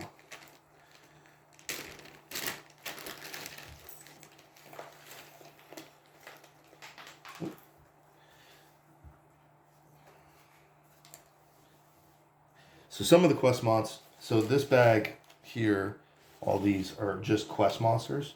So some of them are magic, like that's an earth elemental. But here's like a beastman chieftain or a witch or battle wizard, or here's a cyclops, which does not show up in your normal stuff. Wagnick neck snapper. He's actually a mercenary. He doesn't actually go in here. I don't think I built these bags correctly.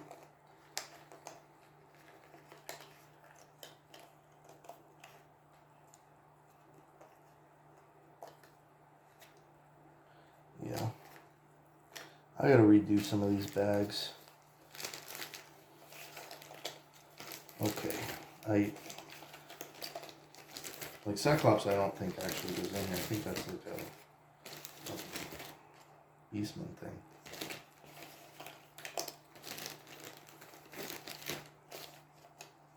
Some of the chieftains and stuff. And like this guy, Dragier the Wizard, maybe. Mapmaker, Apostle, Lich. Lich is really cool artwork.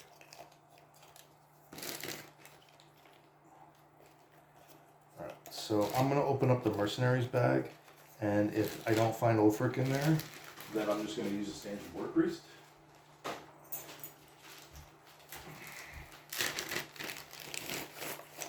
I feel like I've seen token for him somewhere though. And this is actually a mercenary you can hire. He's huge. He's way bigger than the other ogres. So I didn't realize. Yeah, there he is. Ulfric, the undead war priest. There he is. So that's kind of odd. So a lot of the named characters I just threw in the mercenary one. Maybe they're supposed to be in here, maybe they're not. I don't know. By the way, if you do want to play with the Companions expansion, adding an additional character to your party through the Mercenaries, they're very cheap. They're very cheap. Like 40 coins to get one for a whole dungeon, or 60 coins. And you can use one in addition to your party. There's no reason why you can't play with five characters. So if the game's being a little bit too hard on you, just bring something. And if you watch my, I had another video that I made about character creation, about making sure you have 2 melee characters at all times. If you don't have, where did all this go to? Oh, they're right here. If you don't have 2 melee characters, hire one. Play with 5. Like if you really, really, really need to have, you know, a ranger or a thief and a wizard in your party, in addition to like your warrior, hire a mercenary and play with 5. It's just not worth it to play before you're gonna have problems. All right. So Ulfric, once fueled by hate against his hate against the undead, the warrior priest has now joined their ranks. Fighting in complete silence, he still seems to have the same ferocity. Place Ulfric in the middle and 2 skeletons on either side of him. So we'll put them like that. They are considered ordinary skeletons with long swords and shields. Okay. So long swords are a little better than broadswords. And I will find his card real quick.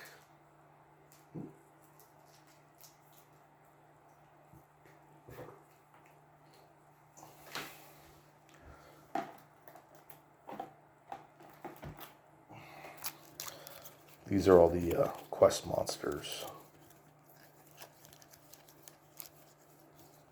They do give you stats in the book, but I've learned that a lot of the times you do need to go to the card. It doesn't have everything on there. So Ulfric is lower undead. He has 45 combat skill. He gets a +1 damage bonus with 1 natural armor. He has 30 dex, 35 resolve, gets a -10 to hit, 4 movement, 12 hit points. He has fear 3 and frenzy. He also comes with a warhammer with armor 2.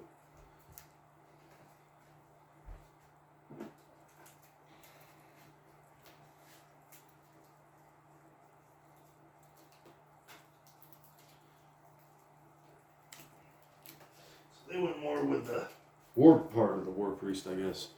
So I'm definitely overpowered for this dungeon. It does scale somewhat, but this is clearly meant to be one of the intro. The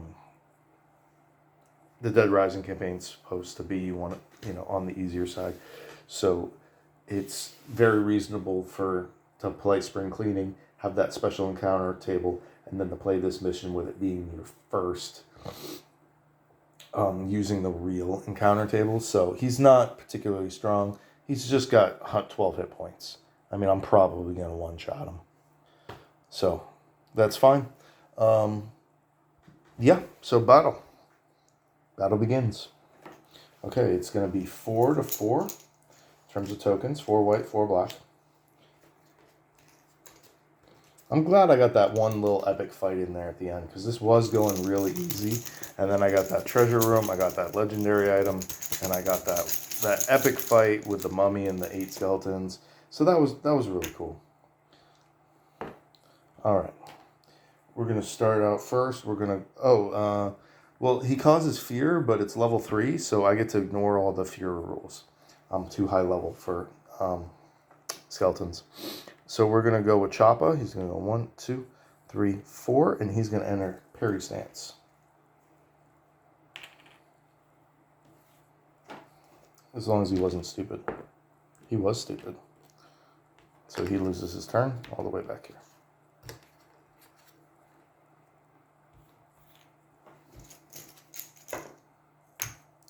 Ulfric gets to go first. 1, 2, 3, 4.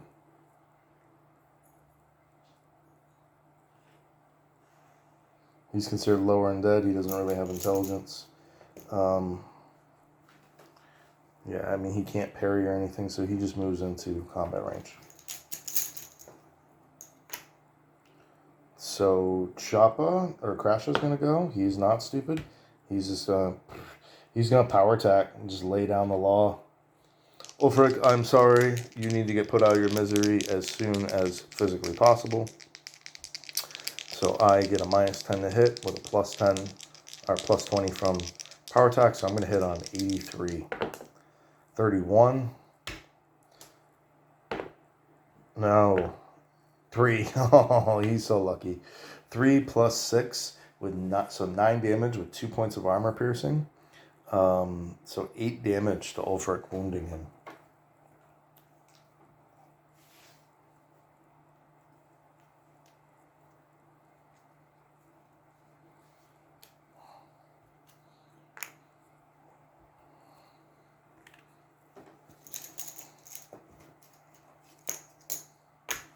Okay, we're going to go with Splitta next. And he's stupid, and he's going to skip his turn.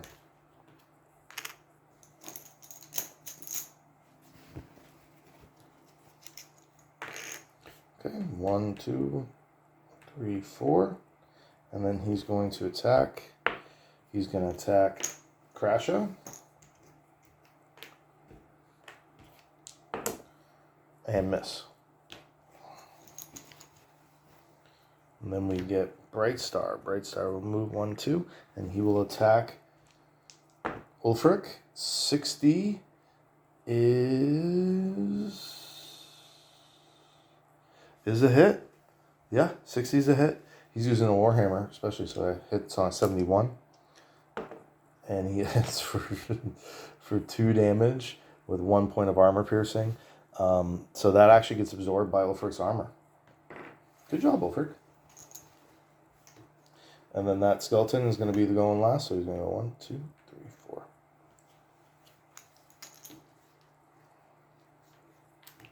Alright, a little cocky to say I was going to one-shot him, but I tried. Hit him with a power attack. He just didn't go down. Great axe power attack. He just got really lucky on my damage rolls. Alright, and we will roll scenario die. We are good there. I forgot to keep rolling the scenario die for the dungeon events. Damn. I think it only happened maybe twice. Because this room had enemies, this one didn't. This one didn't, this one. Yeah, so probably 3 times. I forgot to roll dungeon event. So, anyway. Ulfric gets to go first. He's going to hit at Choppa. 008.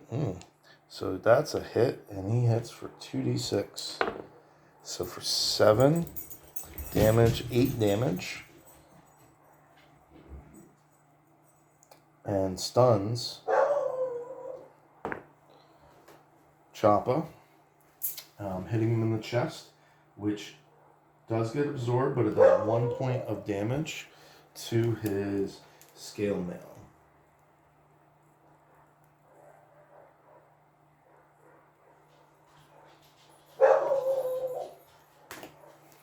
To his sleeve mail shirt, actually.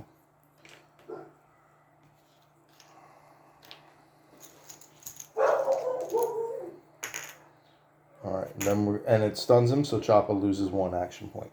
We will go with Choppa, though. He wants revenge, and he's going to attempt to kill Ulfric.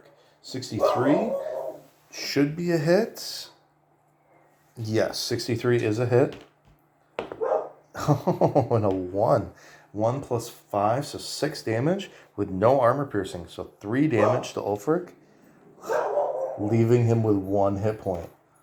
Oh my god. They've been getting so good on their rolls. It's almost done, you guys. I know you're getting impatient. Almost done. It's going to be this skeleton next. He's going to go up. He's going to attack Choppa.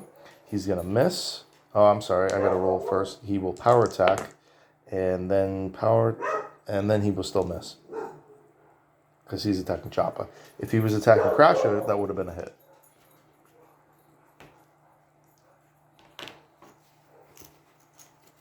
Because of the greatsword. And then his turn gets skipped. So then I get to play my guys. Okay, first we're going to go with Crasher. Alright, he gets to act. He's going to regular attack Ulfric. That's a hit. Does he do at least 1 damage? Yeah, I mean, he's going to do at least 1 damage. He's going to hit him for 13 damage with 2 points of armor piercing. So that's going to kill Ulfric. Get him out of there. And then he's going to swipe at the skeleton right in front of him. And miss. Then we're going to get...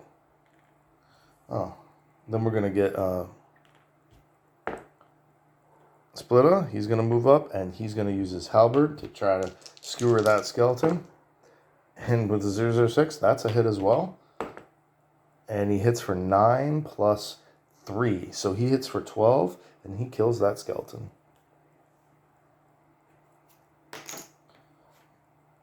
And that's going to end that first turn, or second turn. So we've gone to 4 white and 1 black. Scenario die does activate. Roll threat 18 is above my threat of 10. So we're sitting at 11. And we're going to draw white. So we're going to attempt to go with Choppa. He's going to move 1 forward. He's going to actually move 2 forward, get on that side. And then he's going to strike. And he will hit on a 60. 75 is a miss.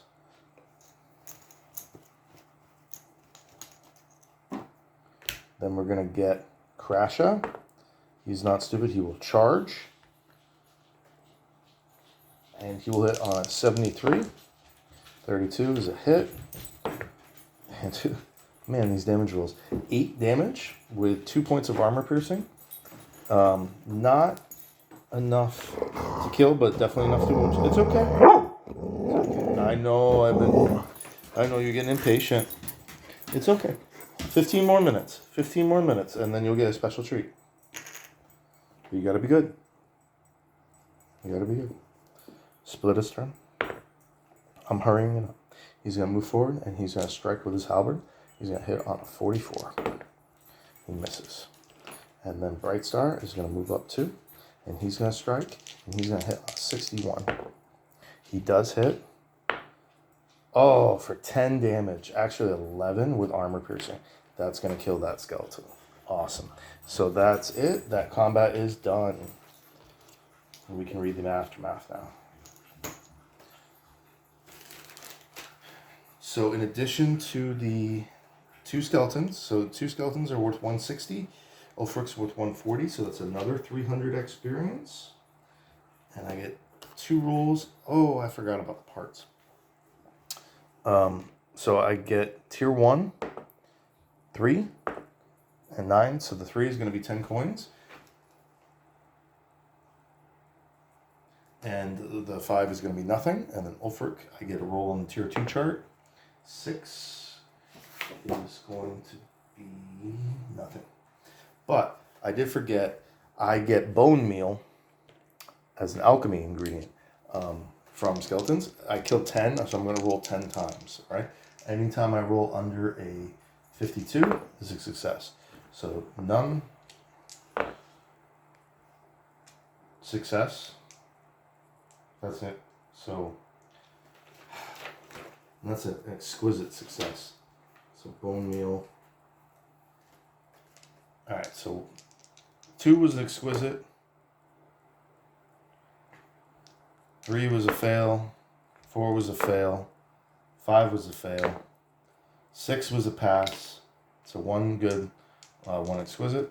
6 is a pass, so 2 good, 1 exquisite. 7 was a fail, 8 was a fail, 9 was a pass, so 3 good, 1 exquisite, and 10 was a pass. So 4 good bone meals, 1 exquisite. So I got plenty of bone meal for potions, as well as fur and shambler leaves. So that's it for that. And now the aftermath. We get out of there. The Jarl listens carefully to the story told by the adventurers, inquiring especially about Ulfric and his reanimation as an undead. Yet there is no evidence as to why he came back. There's a typo there. It says why he come back. Once the Jarl has heard it all, he praises their skills and begs them not to spread word of what happened, as it may cause panic in the city. He also promises to put in a good word for the party, should they ever need it. So, no additional reward. You do get, though, 150 coins per hero. And that opens up quest 3. I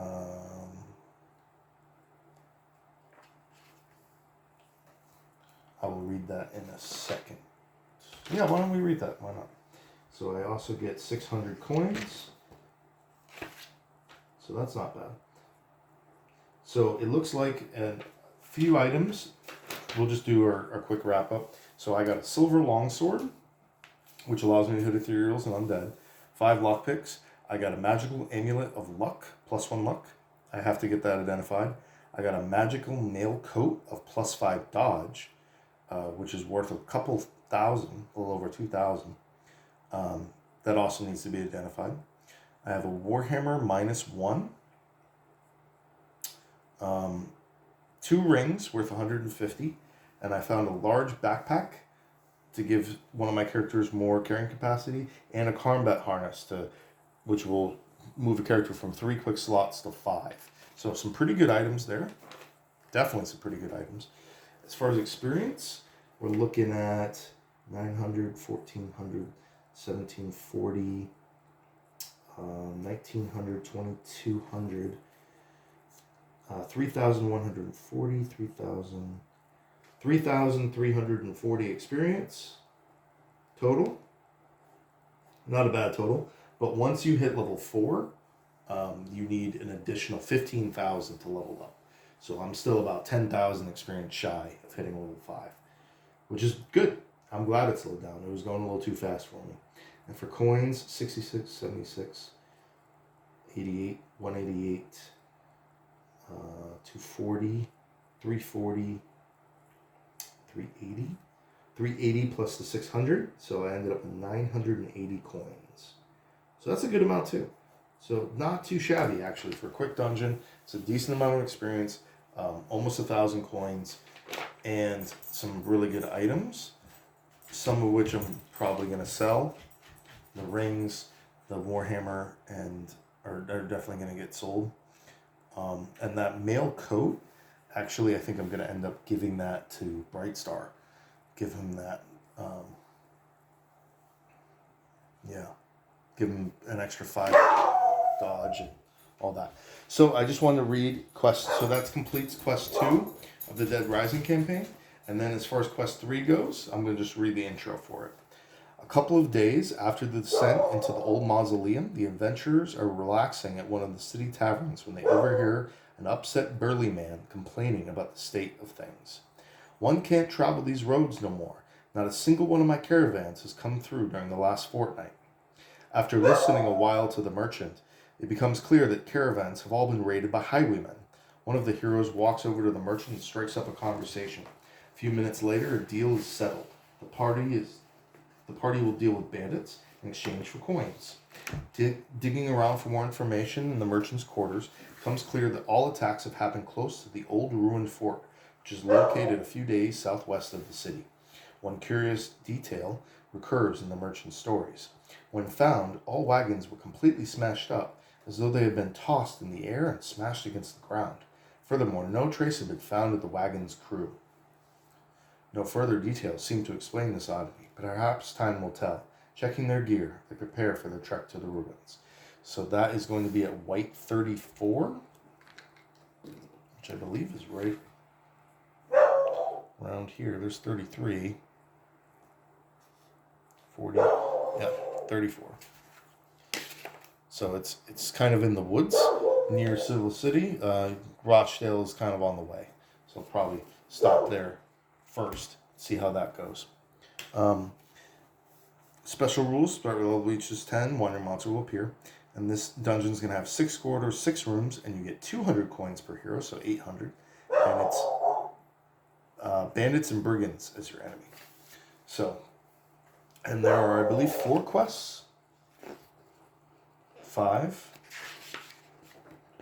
Oh no. No, there's 6. There are 6 quests in the Rising Dead campaign. So I've just completed the second one. So I still have 4 to go. So I'm probably am going to focus on finishing this campaign next because I am a little overpowered for it. And probably by the end of that campaign, I should be level 5 and get my specializations. Or maybe even level 6, who knows. So anyway, I guess this was a fun one. It went a lot smoother, I thought. Still 4-hour long video, so it definitely takes time to play these dungeons. But I hope you've enjoyed watching. I've enjoyed playing, and if you made it this far, you're the best. Love you guys. Have a good one.